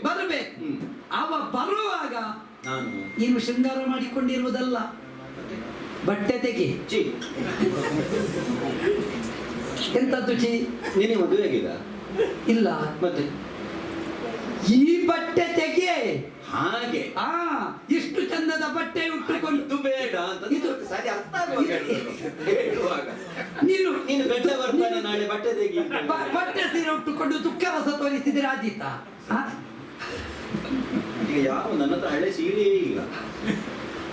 ಹಳತ್ತು ಎಲ್ಲಿಂದ ಇರುವುದು? ನಿನಗೆ ದಿನಕ್ಕೊಂದು ಬರ್ತದಲ್ಲ. ಅಲ್ಲ ನಾನು ನಿನಗೆ ಕೊಡ್ತೇನೆ ನಾನು. ನನ್ನಲ್ಲಿ ಉಂಟಲ್ಲ ಹಳತ್ತು, ಬೇಕಾದಷ್ಟು. ನಿನಗೆ ಸೀರೆ ನಾನು ಕೊಡ್ತೇನೆ. ಸರಿ. ಹಳತ್ತು ಬಟ್ಟೆಯನ್ನು ಉಟ್ಟುಕೊಳ್ಬೇಕು. ಮತ್ತೆ ಕೂದಲು ಹೀಗೆ ಕಟ್ಟುವುದಲ್ಲ, ಮತ್ತೆ ಕೂದಲು ಎಲ್ಲ ಬಿಚ್ಚಬೇಕು. ಅಪಶಕುನ ಅಲ್ವ ಅದು? ಎಂತದ್ದು ಅಪಶಕುನ? ನಿನಗೆ ಶುಭ ಶಕುನವೇ ಆಗಬೇಕು. ಆಯ್ತು. ಯಾಕೆ ಅವನಿಗೆ ಅಪಶಕುನ? ಸರಿ ಸರಿ ಅಲ್ವೋ? ಆಯ್ತು ಆಯ್ತು ಹಾ. ಹಳೆಯ ಸೀರೆ ಉಡ್ತೇನೆ, ಕೂದಲನ್ನು ಕೇಶರಾಶಿಯನ್ನು ಬಿಚ್ಚಿ ಬಿಡ್ತೇನೆ. ಬಿಚ್ಚಿ ಬಿಡ್ತೇನೆ. ಮತ್ತೆ ನೀನು ಇಷ್ಟರವರೆಗಾದ್ರೂ ಕಣ್ಣೀರು ಹಾಕಿದ್ದೀಯಾ? ಕಣ್ಣೀರು ನಾನು ಹಾಕಿಯಲ್ಲ, ನಾನು ಉಳಿದವರ ಕಣ್ಣೀರು ಹಾಕಿಸುದಲ್ಲ ಅಲ್ವಾ? ಈ ಸಲ ನೀನು ಕಣ್ಣೀರು ಹಾಕಬೇಕು. ದುಡ್ಡು ನನ್ನವರು ನನಗೆ ಮಾಡಿದ ವಂಚನೆಯನ್ನು ನಾನು ಆಲೋಚನೆ ಮಾಡಿದ್ರೆ ನನಗೆ ಕಣ್ಣಲ್ಲಿ ನೀರು ಬರ್ತದೆ. ಬರ್ತದಲ್ಲ? ಬರ್ತದೆ. ಮತ್ತೆ ನೀನು ಇಲ್ಲಿ ಎಲ್ಲ ಮಲಗುದು. ನಾನು ಹಂಸತೋಲಿಕ ತಲುಪ ಎಂತದ್ದು ಹಂಸತೋಳಿಕ ತಲ್ಪದಲ್ಲಿ ಮಲಗಿದ್ರೆ ಯಾರಾದ್ರೂ ನಿನಗೆ ದುಃಖ ಉಂಟು ಅಂತ ಹೇಳಿ ಯಾರು? ನೀನು ಹೋಗಿ ನಮ್ಮದೊಂದು ಹೊಸ ಕೋಣೆ ಉಂಟು ನೋಡು. ಯಾವುದು? ಗೊತ್ತಿಲ್ವಾ? ದುಃಖಾಗಾರ. ಅಲ್ಲಿ ಯಾರು ಹೋಗಲೇ ಇಲ್ಲ ಇಲ್ಲಿಯವರೆಗೆ. ಈ ದೊಡ್ಡವರಿಗೆಲ್ಲ ಅಂತದ್ರಲ್ಲಿ ಹೋಗಿ ಒಂದು ದಿವಸ ಆದ್ರೂ ಮಲಗಿ ಅನುಭವ ಆಗಬೇಕು. ಯಾಕೆ? ನೀನು ಅರಸೊತ್ತಿಗೆ ಹೇಳಿದ್ದವ. ಒಂದು ಕೆಲಸ ಮಾಡಬೇಕು, ಇಲ್ಲಿರೋ ಹಾಸಿಗೆಲ್ಲ ತಗೊಂಡಿಗೆ ಅಲ್ಲಿ ಹಾಕಬೇಕು. ಎಂತದಕ್ಕೆ? ಈ ಹಾಸಿಗೆ ಅಲ್ಲಿ ಹಾಕಿ ಮತ್ತೆ ಬರೀ ನೆಲದಲ್ಲಿ ಮಲಗಿ ನನಗೆ ಅಭ್ಯಾಸ ಇಲ್ಲ. ಬೇಡ, ನನ್ನ ಹಾಸಿಗೆ ಹಾಕ್ತೇನೆ. ಇನ್ನು ಬರೀ ನೆಲವೇ ಅದಿಲ್ಲ. ಹೌದಾ? ಅಲ್ಲಿ ಮಲಗಬೇಕು. ಆ ಧೂಳಲ್ಲಿ ನೀನು ಎಂತದ್ದು ಅಂತ ಕಾಣಬಾರ್ದು. ನಿನಗೆ ಬೇರೆ ಬಣ್ಣ ಹಾಕಬೇಕಾಗಿತ್ತು. ಆಯ್ತಲ್ಲ? ಅಲ್ಲಿ ನೀನು ದುಃಖಿಸುತ್ತಾ ಇದ್ರೆ ಅಲ್ಲಿಗೆ ನಿನ್ನನ್ನು ಕರೆಯುವವರು ಬರ್ತಾರೆ. ಬರಬೇಕಾದವರನ್ನು ಬರಿಸು, ಕೇಳಬೇಕಾದವರ ಕೇಳು. ನೀನು ನನ್ನೊಟ್ಟಿಗೆ ಇರ್ತೀಯ ಅಲ್ಲಿ. ಎಂತದಕ್ಕೆ? ನನಗೆ ಇಲ್ಲಿ ಆದ್ರೂ ಮರೆತು ಹೋದ್ರೆ ಕೇಳಲಿಕ್ಕೆ. ನಾನು ಬರುವುದಾ? ನಾನೇ ಮಾಡಿದ್ದು ಅಂತ ಹೇಳಿಕ್ಕಿಲ್ವಾ? ಮೊದಲೇ ನನ್ನ ಮೇಲೆ ಓರೆ ಕಣ್ಣು ಉಂಟು ಅಲ್ವಾ? ನಾನು ಬರುವುದಿಲ್ಲ. ಮಂತರ ಹಾ, ಆದೀತು. ಇಷ್ಟು ಮಾತನ್ನು ನೀನು ಆಡಿದ ಮೇಲೆ ನಾಳೆಯ ದಿನ ನನ್ನ ಮಗನಾದಂತಹ ಭರತನಿಗೆ ಎಂತಹ ಅನ್ಯಾಯವಾಗುತ್ತದೆ ಅನ್ನೋದು ನನಗೆ ಅರಿವಾಗಿದೆ. ಪರಿಣಾಮವನ್ನು ನಿರೀಕ್ಷಿಸಬೇಕು. ಒಂದು ಉಂಟು, ತಾಯಿಯಾದವಳಿಗೆ ತನ್ನ ಮಕ್ಕಳಿಗಿಂತ ಹೆಚ್ಚಿನ ವಾತ್ಸಲ್ಯ ಪ್ರೀತಿ ಬೇರೆಯವರ ಹತ್ರ ಬರುವುದಕ್ಕುಂಟ. ಹಾಗಾದ್ರೆ ಇಷ್ಟನ್ನು ನಾನು ಮಾಡುವುದು ನನ್ನ ಮಗನ ಅಭ್ಯುದಯ, ನನ್ನ ಮಗನ ಏಳಿಗೆಗಾಗಿ ಮಾಡ್ತಾ ಇದ್ದೇನೆ. ನಾನು ಇಷ್ಟನ್ನು ಮಾಡುವುದು ನನ್ನ ಮಗಳ ಅಭ್ಯುದಯ. ನೀನೊಂದು ಒಳ್ಳೇದಾಗಬೇಕಾಗಿ ಹಾಗಾಗಿ ಹಳೆಯದಾದಂತಹ ಸೀರೆಯನ್ನುಟ್ಟು ಕೇಶರಾಶಿಯನ್ನೆಲ್ಲ ಬಿಚ್ಚಿ ನೀನು ಹೇಳಿದಂತೆ ದುಃಖಾಗಾರದಲ್ಲಿ ಹೋಗಿ ಮಲಗಿ ಬಿಡ್ತೇನೆ.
ಸೊಗಸಾಗಿರದಿದ್ದರು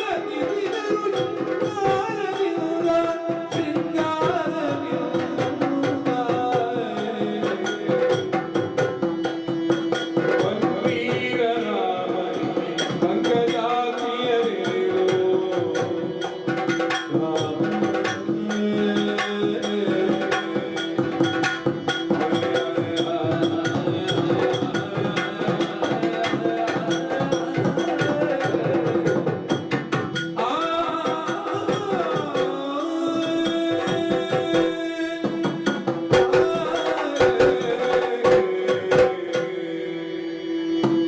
ಈ ಪ್ರಪಂಚದಲ್ಲಿ ಪ್ರಕೃತಿಗೆ ಹಸಿರನ್ನು, ಪ್ರಾಣಿಗಳಿಗೆ ಉಸಿರನ್ನು, ಜೀವಿಗಳಿಗೆ ಸ್ಫೂರ್ತಿಯನ್ನು, ಈ ಮೂರನ್ನೂ ಕೊಟ್ಟ ಕಾರಣದಿಂದಲೇ ನಮ್ಮದಾದಂತಹ ವೈದಿಕ ಪರಂಪರೆಯಲ್ಲಿ ಲಕ್ಷ್ಮಣ ಸೂರ್ಯದೇವನನ್ನು ಮಿತ್ರ ಅಂತ ಹೇಳುವ ಹೆಸರಿನಿಂದ ಜಗತ್ತು ಕರೆದಿದೆ. ಹೌದಣ್ಣ.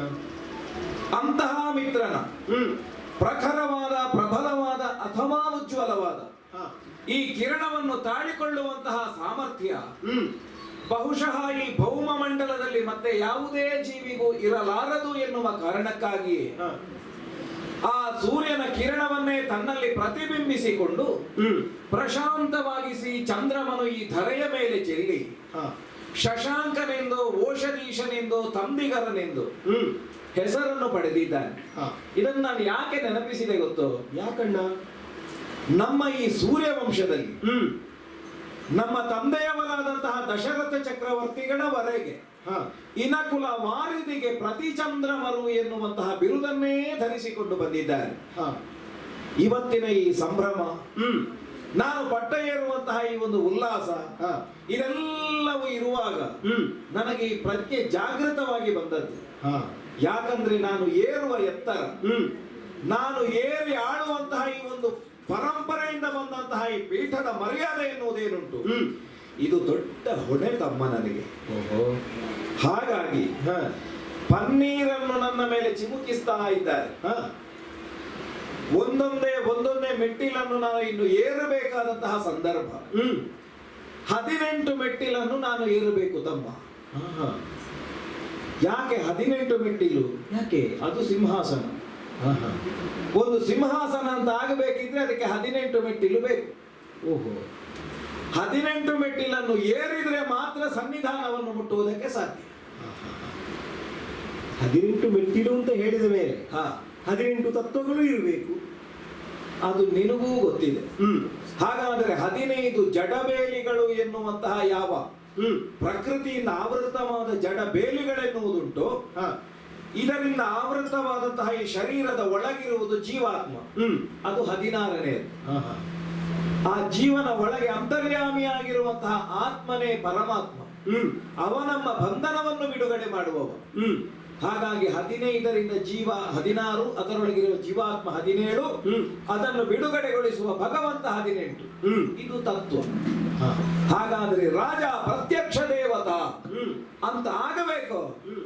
ಅವನಿಗೆ ಈ ಜಾಗೃತ ಪ್ರಜ್ಞೆ ಬೇಕು. ಆವಾಗ ಈ 18 ಮೆಟ್ಟಿಲಿನ ಮೌಲ್ಯವನ್ನು ತಿಳಿದು ನಾನು ಏರಬೇಕು. ತತ್ವಮಸಿ. ಹೌದು, ತತ್ವಂ ಅಸಿ, ಅದು ನೀನೇ ಆಗು ಅಂತ ಆಗಬೇಕಿದ್ರೆ ನಾನೇನು ಎನ್ನುವ ಜಾಗೃತ ಪ್ರಜ್ಞೆ ನನ್ನಲ್ಲಿ ಬೇಕು. ಈ ಕಾರಣಕ್ಕಾಗಿ ಏರುವ ಕಾಲದಲ್ಲಿ ಪನ್ನೀರು ನನ್ನ ಮೇಲೆ ಬೀಳುತ್ತದೆ ಅಂತಾದರೂ, ಬ್ರಾಹ್ಮಣರಾದವರು ಸ್ವಸ್ತಿ ವಾಚನವನ್ನು ಮಾಡ್ತಾ ಇದ್ದಾರೆ ಅಂತಾದರೂ, ಅಧಿಕಾರ ಮತ್ತೆ ಹೊಣೆಗಾರಿಕೆ ಎರಡರ ನೈಜವಾದಂತಹ ಮೌಲ್ಯವನ್ನು ತಿಳಿದೇ ನಾನು ಆಲೋಚಿಸಿ ಏರಬೇಕು ಅಂತ ತೀರ್ಮಾನಕ್ಕೆ ಬಂದಿದ್ದೇನೆ. ಒಳ್ಳೆಯದನ್ನ. ಪುರೋಹಿತರು ನಿರ್ದೇಶನವನ್ನು ನೀಡುತ್ತಾ ಇದ್ದಾರೆ. ಹೇಗೆ ಹೇಗೆ ಎರಗಬೇಕು? ಯಾರಿಗೆ? ಜನಕ ಜನನಿಯರಿ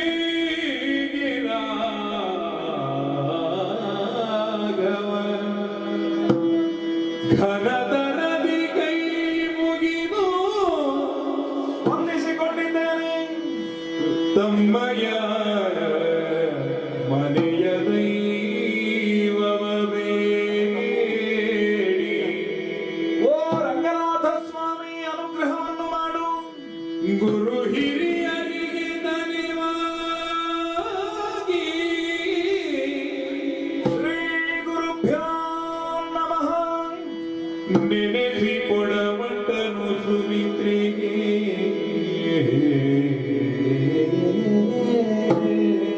ಅಮ್ಮ ತಲೆಮಾಗಿದ್ದೇನೆ.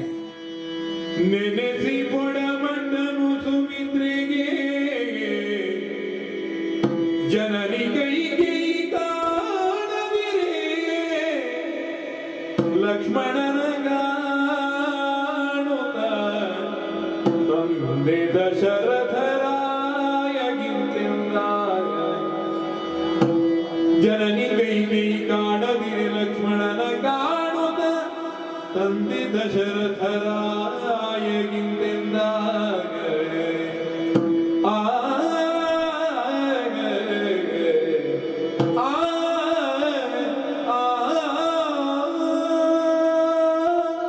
ಪರಂಪರಾಗತವಾಗಿ ಸೂರ್ಯವಂಶದ ಪುರೋಹಿತ್ಯವನ್ನು ಮಾಡಿಕೊಂಡು ಬರುತ್ತಿರುವಂತಹ ವಶಿಷ್ಠರ ನಿರ್ದೇಶಕ್ಕೆ ಅನುಸಾರವಾಗಿ ಒಂದೊಂದೇ ಮೆಟ್ಟಿಲನ್ನು ಏರುವಂತಹ ಪ್ರಕ್ರಿಯೆಗೆ ನಾನು ತೊಡಗುತ್ತಾ ಇದ್ದೇನೆ. ಅಯೋಧ್ಯೆಯೇ ಈ ಕಾಲಕ್ಕೆ ಸಂಭ್ರಮದಿಂದ ಈ ಹೊತ್ತು ನರ್ತಿಸ್ತಾ ಉಂಟು. ನಿನ್ನೆಯ ದಿವಸಕ್ಕೆ ನನ್ನ ಅಪ್ಪ ಮುಂಗಾರ ಮೋಡವನ್ನು ಕಂಡ ನವಿಲಿನ ಹಾಗೆ ಈ ಜನತೆಯನ್ನು ಮಾಡಿದ ಅವರ ಒಂದು ಭಾಷಣ ಎನ್ನುವುದು ಏನುಂಟೋ ಅದು ನನ್ನ ಕಿವಿಯಲ್ಲಿ ಇವತ್ತು ಕೂಡ ಅನುರಣಿಸ್ತಾ ಇದೆ. ಕತ್ತಲಿಗೆ ಚಂದ್ರಮನು ಮಪ್ಪಿಂಗೆ ಹೊಡೆರವಿಯು ನೊಂದರ್ಗೆ ಅಮೃತದ ಉಣಿಸುವುದು ರಾಮ. ಮುಂದೆ ಪಟ್ಟವನ್ನು ಏರುತ್ತಾ ಇದ್ದಾನೆ. ಆವಾಗಲ್ವೇ ಅವರದ್ದು ಹರ್ಷೋದ್ಗಾರ ಎನ್ನುವುದು ಬಂದದ್ದು. ಕರ್ದಿಂಗಳಾಗಸದ ಕರ್ಮಣಿಯ ಗುಟ್ಟಿಮದಿ ಕೆದರಿರ್ದ ಪೂಗಳಂ ಗುಡಿಸಲೆಂದಿರುಳುವೆನ್ ಕೈಲಾಂತು ನಿಡು ನೀಳ್ದ ಕೆಂಗೆಂಡ ದುರಿಯ ಸಮ್ಮಾರ್ಜನಿಕೆಯೋ ದಾರಿ ನಡೆಯಲು ಕೆಂದ ಅನಂತ ಯಾತ್ರಿಕನ್ ಕಾಲ ಪುರುಷನ್ ತನ್ನ ಕೈಯೊಳಗೆ ಪಿಡಿದ ಪುಂಜೋ ಬಿಸಿ ಬರೆದ ಬಾಣ್ ಬರೆಪ ನಕ್ಷತ್ರ ಲೇಖನಿಯ ದಿವ್ಯಾಗಲಿ ಲಿಖಿತ ಧೂಮಕೇತುವಿನ ದರ್ಶನವಾದದ್ದೇ ತನಗೆ ಅಪಶಕುನ ಅಂತ ಬಗೆದು ಇನ್ನು ನನಗೆ ಸಾಕು 60,000 ವರ್ಷ ಆಯಿತು, ನನಗಿನ್ನು ವಾನಪ್ರಸ್ಥ ಅಂತ ತೀರ್ಮಾನಕ್ಕೆ ಬಂದದ್ದು. ಕಾಯ್ತಾ ಇದ್ರು ಅಂತ ಕಾಣ್ತದೆ, ಯಾವಾಗ ಆಡಳಿತದಲ್ಲಿ ಬದಲಾವಣೆ ಬರ್ತದೆ. ಬಹುಶಃ ಪ್ರಜೆಗಳಿಗೂ ನಿನ್ನ ದರ್ಶನ ಸಿಗಬೇಕು ಅಂತ ಇತ್ತೋ ಏನು? ಎಲ್ಲರ ನಿರೀಕ್ಷೆಯು ಒಂದೇ, ಒಳ್ಳೆಯ ದಿನ ಬರಬೇಕು. ಈ ಒಳ್ಳೆಯ ದಿನಕ್ಕಾಗಿ ಹಾತೊರೆಯುತ್ತಿರುವವರಿಗೆ ನಾನು ಆಡಳಿತ ಕೊಡಬೇಕು ಅಂತ ಇದ್ರೆ ಈ ಕಾಲಕ್ಕೆ ನಾನು ಇರುವಾಗ ಅವರು ಸೂಚಿಸಿದ ಸೂಚನೆ ಅದು ನನಗೆ ಭದ್ರವಾದಂತಹ ಭವಿಷ್ಯಕ್ಕೆ ಒಂದು ಬುನಾದಿ ಅಂತ ನಾನು ಭಾವಿಸಿದವ. ಹಾಗಾಗಿಯೇ ಜನಕ ಜನನಿಯರಿಗೆ ಮೊದಲಾಗಿ ನಾನು ವಂದಿಸಿದವ. ಅದು ನನ್ನ ಕರ್ತವ್ಯವೂ ಹೌದು. ಮಾತೃ ದೇವೋ ಭವ, ಪಿತೃ ದೇವೋ ಭವ, ಗುರು ದೇವೋ ಭವ. ಹಾಗಾಗಿ ನನ್ನ ಮಾತೆಯಾದಂತಹ ಕೌಸಲ್ಯಗೆ, ಜನಕನಾದಂತಹ ದಶರಥನಿಗೆ ವಂದಿಸಿ ನಾನು ಮುಂದಡೆ ಇಟ್ಟಾಗ ನನ್ನ ಮಾತೆಯಾದಂತಹ ಸುಮಿತ್ರಾದೇವಿ ಕಾಣುತ್ತಾ ಇದ್ದಾರೆ. ಅವರದ್ದಾದಂತಹ ಪದಾಂಬುಜಕ್ಕೆ ಪೊಡಮಟ್ಟವನಿದ್ದೇನೆ. ಮಾನಸಿಕವಾಗಿ ಮೊದಲ ಬಾರಿಗೆ ನಮ್ಮ ಕುಲದೇವರಾದಂತಹ ರಂಗನಾಥ ಸ್ವಾಮಿಗೆ ನಾನು ಪೊಡಮಟ್ಟಿದ್ದೂ ಆಗಿದೆ. ಆದರೆ ಏನು ಕೊರತೆ ಕಾಣ್ತಾ ಇದೆ ತಮ್ಮ? ಎಲ್ಲಿದ್ದಾರೆ ನಮ್ಮ ಜನಕ ಕಿರು ಜನನಿಯಗ ವನದ ಮೋಹಿ ಕೈಗೆ ನನಗ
ಸಹೋದರಿಯ ಜೀವನದಲ್ಲಿ ಎಂತಹ ಮಧುರ ಸುಖವನ್ನು ಅನುಭವಿಸುವುದಕ್ಕೆ ಸಾಧ್ಯ ಎನ್ನುವುದರ ಪೂರ್ಣವಾದಂತಹ ಪರಿಚಯ ನನಗೂ ಉಂಟು, ನಿನಗೂ ಉಂಟು, ನಮ್ಮ ಎಲ್ಲರಿಗೂ ಉಂಟು.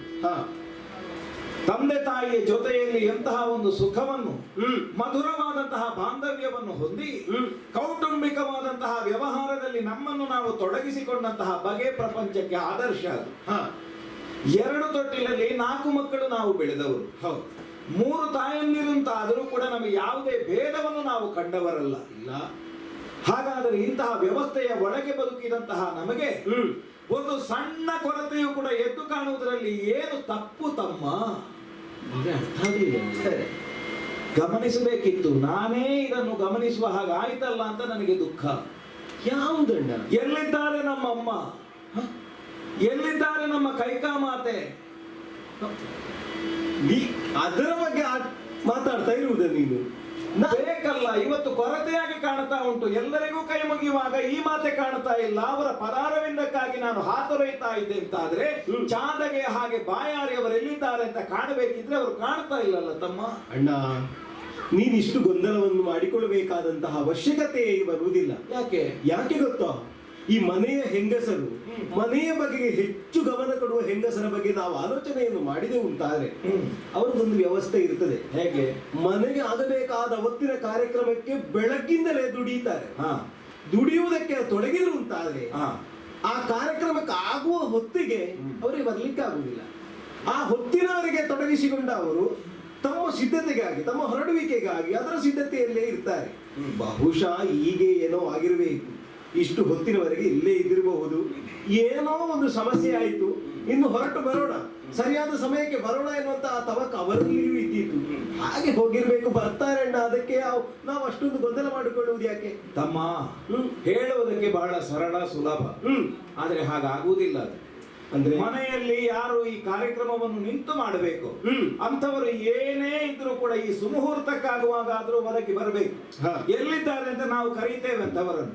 ಒಂದು ಪೂಜಾ ಮಂಗಳ ಕಾರ್ಯ ಆಗ್ತದೆ ಅಂತ ಆದ್ರೆ ಪೂರ್ಣಾವಧಿ ಕೊಡುವ ಕಾಲಕ್ಕೆ ಎಲ್ಲಿದ್ದಾರೆ ಅವರು ಬರಲಿ, ಕರೆಯುವುದಲ್ವ? ಈ ಕಾಲಕ್ಕೆ ನಾನು ಪಟ್ಟ ಇರುವ ಈ ಸುಮುಹೂರ್ತಕ್ಕಾದ್ರೂ ಯಾವ ಕೆಲಸ ಇದ್ರೂ ಅವರು ಬರಲೇಬೇಕು. ಅವರು ಬಾರದೇ ಇದ್ರೆ ನನ್ನ ಕಾಲ ಮುಂದೆ ಹೋಗುವುದಿಲ್ಲ. ನಾನು ಯಾಕೆ ಎಚ್ಚರಿಸಿ ನಿನ್ನಲ್ಲಿ ಹೇಳ್ತಾ ಇದ್ದೇನೆ ಗೊತ್ತೋ? ಏಕೆ ಭರತನ ಮಾತೆ ಈ ಕಡೆಗೆ ಬರಲಿಲ್ಲ? ನಾನು ಉದ್ದೇಶಪೂರ್ವಕ ಇದು ಲೋಕದ ಮಾತನ್ನು ಮಾಡಿ ಎತ್ತಿ ತೋರಿಸುವುದು.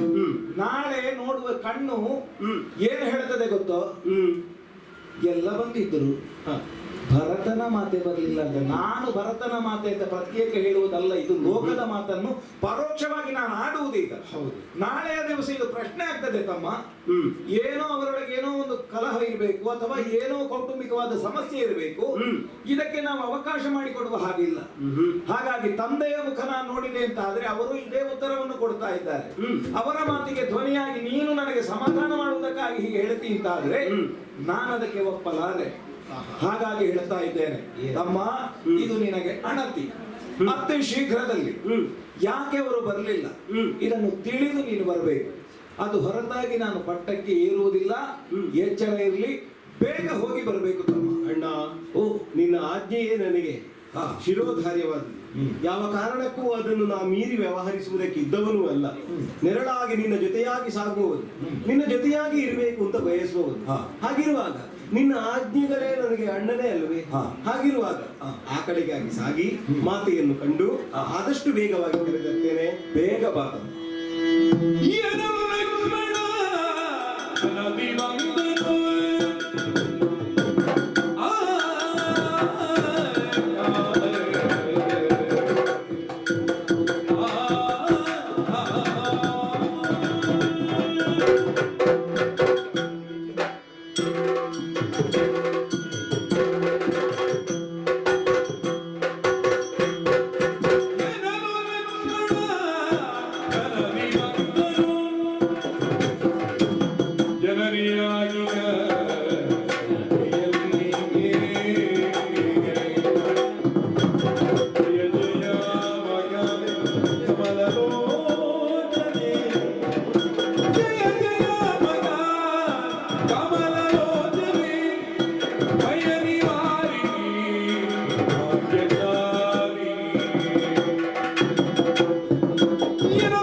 ಹೊರಟಂತಹ ಮಾತುಗಳು ಇನ್ನೇನು ಕೊನೆಗೊಳ್ಳುತ್ತವೆ ಎನ್ನುವುದರ ಒಳಗಾಗಿ ಆ ಆಣತಿಯನ್ನು ಹಿಡಿದು ನಾ ಹೊರಡುವುದಕ್ಕೆ ಸಿದ್ಧನಾದವನು. ಆಗ ಆಲೋಚನೆಯಾಗುತ್ತಾ ಉಂಟು, ಲಕ್ಷ್ಮಣ ಘನದಿಂದ ಬಂದಿದ್ದಾನೆ ಅಂತ. ಯಾಕೆ ಘನದಿಂದ ಬಂದಿದ್ದಾನೆ ಎನ್ನುವುದಕ್ಕೆ ಸರಿಯಾದ ವ್ಯಾಖ್ಯೆಯನ್ನು ಕೊಡುವುದಕ್ಕೆ ಬರ್ತದೆ. ಗುಣಧಾಮನಾದ ರಾಮನ ಆಣತಿ ಎನ್ನುವುದು ಲಕ್ಷ್ಮಣನಿಗೆ ಘನವಾಗಿಯೂ ಉಂಟು. ಅದನ್ನು ನಾನು ಯಾಕಾಗಿ ಮಾಡಬೇಕು ಎನ್ನುವುದಕ್ಕಾಗಿ ಕಣ್ಣ ಮುಂಭಾಗದಲ್ಲಿರುವಂತಹ ರಾಮನ ಆ ಮುಖ, ರಾಮನ ವರ್ಚಸ್ಸು, ರಾಮ ನಡೆದುಕೊಂಡಂತಹ ರೀತಿ ಬಗೆಗಳೇ ಕಾರಣವಾಗುತ್ತದೆ. ಅಲ್ಲದೆ ಇದ್ರೆ ವಸಿಷ್ಠರಿಗೆ ಬೇಕು ಅಂತ ಅನ್ನಿಸ್ಲಿಲ್ಲ, ನಮ್ಮ ಅಪ್ಪಯ್ಯನಿಗೆ ಬೇಕು ಅಂತ ಅನ್ನಿಸ್ಲಿಲ್ಲ, ಸೇರಿದ ಯಾರಿಗೂ ಆ ಕಡೆಗೆ ಕಣ್ಣು ಹಾಯಿಸ್ಲಿಕ್ಕೆ ಆಗ್ಲಿಲ್ಲ. ಆದ್ರೆ ಸೂಕ್ಷ್ಮಮತಿಯಾದಂತಹ ರಾಮಚಂದ್ರವನಿಗೆ ಭರತನ ಮಾತೆ ಕಾಣಲಿಲ್ಲ ಎನ್ನುವಂತಹ ವಿಚಾರವನ್ನು ಆಡಿದವಾಗಲೇ ಅರ್ಥವಿಸಿಕೊಂಡೆ. ಶ್ವೇತ ಶುಭ್ರವಾದಂತಹ ವಸನವನ್ನು ಧರಿಸಿದವನು ಯಾವ ಕಾರಣಕ್ಕೂ ಅದರಲ್ಲೊಂದು ಕಪ್ಪು ಚುಕ್ಕಿಯನ್ನು ಕಾಣುವುದಕ್ಕೆ ಬಯಸುವುದಿಲ್ಲ. ವಂಶದ ಧವಳ ಕೀರ್ತಿಯನ್ನು ಇನ್ನಷ್ಟು ಎತ್ತರಕ್ಕೆ ಏರಿಸಬೇಕು ಎನ್ನುವಂತಹ ಉತ್ಕಟವಾದಂತಹ ಆಶೆಯನ್ನು ಇರಿಸಿದಂತಹ ರಾಮ ಯಾವ ಕಾರಣಕ್ಕೂ ಸಣ್ಣದೇ ಒಂದು ಲೋಪವನ್ನಾದರೂ ಸಹಿಸುವುದಕ್ಕೆ ಸಾಧ್ಯನಲ್ಲ ಎನ್ನುವುದನ್ನು ಸ್ಪಷ್ಟವಾಗಿಯೇ ಗೋಚರಿಸಿದ್ದಾನೆ. ಇಲ್ಲದೆ ಇದ್ರೆ ಒಂದು ದಿನಗಳ ತಯಾರಿ ಇದು. ಬಂದಿರುವ ಸಾಮಂತರಾದ್ರೂ ಎಷ್ಟು, ಸೇರಿರುವ ಜನಮಂದಿಯಾದ್ರೂ ಎಷ್ಟು, ಅಯೋಧ್ಯೆಯಲ್ಲಿ ಆಗಬೇಕಾದಂತಹ ಸಂಭ್ರಮ ಪ್ರತಿಯೊಂದು ಮನೆಗಳಲ್ಲೂ ಆಗುತ್ತಾ ಉಂಟು ಅಂತಾದ್ರೆ ರಾಮನ ಬಗೆಗೆ ಪಸರಿಸಿರುವಂತಹ ಆ ಗುಣತ್ವದ ಆ ವಿಚಾರವೇ ಸಾಕ್ಷಿಯಾಗಿ ಕಾಣಿಸ್ತದೆ. ಹಾಗಿರುವಾಗ ತಡ ಮಾಡುವುದು ಸರಿಯಲ್ಲ ಅಂತ ಆಲೋಚಿಸಿ ಮಾತೆಯಾದ ಕೈಕೆಯ ಮಂದಿರದ ಬಳಿಗಾಗಿ ನಾವು ಹೋದೆ. ವಿಶೇಷ ವಿಚಿತ್ರವಾಗಿಯೇ ಕಂಡಿತು. ಯಾವ ಮನೆಯನ್ನು ತಡೆದು ತೋರಣಗಳಿಂದ ಶೃಂಗರಿಸಬೇಕಾಗಿತ್ತು, ಯಾವ ಮನೆಯಲ್ಲಿ ನಿತ್ಯ ಈ ವಿಚಾರವನ್ನು ಕೇಳಿದ ಕ್ಷಣದಲ್ಲಿ ಸಂತೋಷದಿಂದ ಕುಣಿದಾಡಬೇಕಾಗಿತ್ತು, ಅಂತಹ ಮನೆಯಲ್ಲಿ ಸಂತೋಷದ ವಾತಾವರಣ ಇಲ್ಲ. ಮನೆ ಎನ್ನುವುದು ಖಾಲಿ ಅನ್ನಿಸ್ತಾ ಉಂಟು. ಸೇವಕ ವರ್ಗ ಎನ್ನುವುದು ಅಲ್ಲಿ ಕಾಣುತ್ತಾ ಇಲ್ಲ. ಯಾಕೆ ಹೀಗೆ ಅಂತ ಆಲೋಚಿಸಿದ್ರೆ, ಮಾತೆಯಾದವಳು ಈವರೆಗೆ ಅಯೋಧ್ಯೆಯಲ್ಲಿ ಯಾವ ಕಾರಣಕ್ಕೂ ತೆರೆದುಕೊಳ್ಳದ ಕೋಪಾಗಾರವನ್ನು ಸೇರಿಕೊಂಡಿದ್ದಾಳೆ ಮಾತೆ ಎನ್ನುವ ವಿಚಾರವೂ ಅರಿವಿಗೆ ಬಂತು. ಆ ಕಾರಣಕ್ಕಾಗಿ ಯಾಕೆ ಸೇರಿಕೊಂಡಿದ್ದಾಳೆ ಎನ್ನುವುದನ್ನು ಯೋಚಿಸುತ್ತಾ ಕುಳಿತೆ ಅಂತಾದರೆ ಅಣ್ಣ ಹೇಳಿದಂತಹ ಮಾತಿಗೆ ನಾನು ತಪ್ಪಿದ ಹಾಗಾಗುತ್ತದೆ. ಶೀಘ್ರವಾಗಿ ಸೇರಬೇಕು, ಅವಳನ್ನು ಹೇಳಿ ಕರೆಸಿಕೊಂಡು ಬರಬೇಕಾದುದು ನನ್ನ ಕರ್ತವ್ಯ. ಹಾಗಾಗಿ ಕೋಪಾಗಾರದ ಹತ್ತಿರಕ್ಕೆ ಬಂದಿದ್ದೇನೆ. ಅದ ತೆರೆದಿಟ್ಟಿದೆ, ಒಳಗಿದ್ದಾಳೆ, ಮಾತಾಡಿಸ್ಬೇಕು. ಅಮ್ಮ, ನಾನು ಲಕ್ಷ್ಮಣ ಬಂದಿದ್ದೇನೆ. ನೀನಾ? ಹೌದಮ್ಮ. ನೀನು ಭಯ ನಿವಾರಿಣಿ ಅಂತ ನನಗೆ ಗೊತ್ತಮ್ಮ. ಭಯ ನಿವಾರಿಣಿಯೂ ಹೌದು, ಸಂತೋಷದಾಯಿನಿಯೋ ಹೌದು ಅಂತ ನಾನು ತಿಳಿದಿದ್ದೇನೆ. ಅದನ್ನು ಹೇಳುವುದಕ್ಕೆ, ಅದನ್ನು ವಿಸ್ತರಿಸುವುದಕ್ಕೆ ಅಷ್ಟು ದೊಡ್ಡವನೇನಲ್ಲ. ಹೌದಪ್ಪ. ಆದ್ರೂ ಅಪ್ಪಯ್ಯ ಹೇಳುವಾಗ ನನಗೆ ಅನ್ನಿಸಿಕೊಂಡದ್ದು, ನಿನ್ನನ್ನು ಈ ಮನೆಗೆ ತಂದ ಮೇಲೆ ಈ ಮನೆಯ ಸಂತೋಷ ಎನ್ನುವುದು ಸಮೃದ್ಧವಾಯಿತಂತೆ. ಹೇಳುವುದಕ್ಕೆ ಹೇಳ್ತಾರೆ, ಪಾಯಸದ ಮೂಲಕವಾಗಿ, ದೇವರ ನಿರ್ಮಿತವಾದಂತಹ ಪಾಯಸದ ಮೂಲಕವಾಗಿ ನಾವು ಹುಟ್ಟಿಕೊಂಡೆವು ಅಂತ. ಆದ್ರೆ ಅಪ್ಪಯ್ಯನಿಗೆ ಒಂದು ಅಂತರಂಗಿಕವಾಗಿ ಒಂದು ಮನಸ್ಸಿನಲ್ಲಿ ಸಂತೋಷ ಉಂಟು. ನೀನು ಅಡಿಯನ್ನು ಇಟ್ಟ ಆ ವೇಳೆಗೆ ಈ ಮನೆಗೆ ಒಂದು 4 ಮಕ್ಕಳನ್ನು ಕಾಣುವ ಭಾಗ್ಯವಾದ್ರೂ ಕಂಡಿತು ಅಂತ ಅಪ್ಪಯ್ಯನಿಗೆ ಅನ್ನಿಸಿದ್ದಂತೆ. ಹಾಗಾಗಿ ನೀನು ಸಂತೋಷದಾಯಿನಿಯನ್ನು, ಸಂತೋಷವನ್ನು ಕೊಡುವುದಕ್ಕೆ ಇದ್ದವಳು. ಹೌದು, ಭಾಗ್ಯವನ್ನು ತಂದವಳು, ಸಂತೋಷವನ್ನು ಕೊಡುವವಳು. ಅದಕ್ಕೆ ಮತ್ತೊಂದು ವಿಚಾರದಲ್ಲಿ ನೀನು ಭಯ ನಿವಾರಿಣಿ. ನಿನ್ನ ಹತ್ತಿರ ಮಾತಾಡುವುದಕ್ಕೆ ನಾವು ಭಯವನ್ನು ತಾಳ್ಬೇಕಾದ್ದೇ ಇಲ್ಲ. ಯಾಕೆ? ನಮಗೆ ಯಾವುದೇ ಭಯ ಆಗುತ್ತದೆ, ನಮಗೇನೇ ಬೇಕು ಅಂತಾದ್ರೆ ನಮ್ಮ ಮಾತೆಯ ಬಳಿ ಹೋಗಿ ನಾವು ಕೇಳುವುದಲ್ಲ, ನಿನ್ನ ಬಳಿಗಾಗಿ ನಾವು ಓಡೋಡಿ ಬರುವುದು. ನಿನ್ನಲ್ಲಿ ನಾವು ಏನೇ ಮಾತನ್ನು ಹೇಳುವುದಕ್ಕೆ ಮುಚ್ಚು ಮರೆಯನ್ನು ನಾವು ಹೊಂದುವವರಲ್ಲ. ಏನೇ ಹೇಳುವುದಿದ್ರು ನೇರವಾಗಿ ನಿನ್ನಲ್ಲಿ ಹೇಳುವವರು. ಅಂತಹ ಭಯ ನಿವಾರಿಣಿ. ಅಮ್ಮ, ಏನು? ಏನಮ್ಮ ಭಯ? ಏನಮ್ಮ ಕೋಪ ಇದು? ಚಿಂತೆಯೇ ನಿಲ್ಲ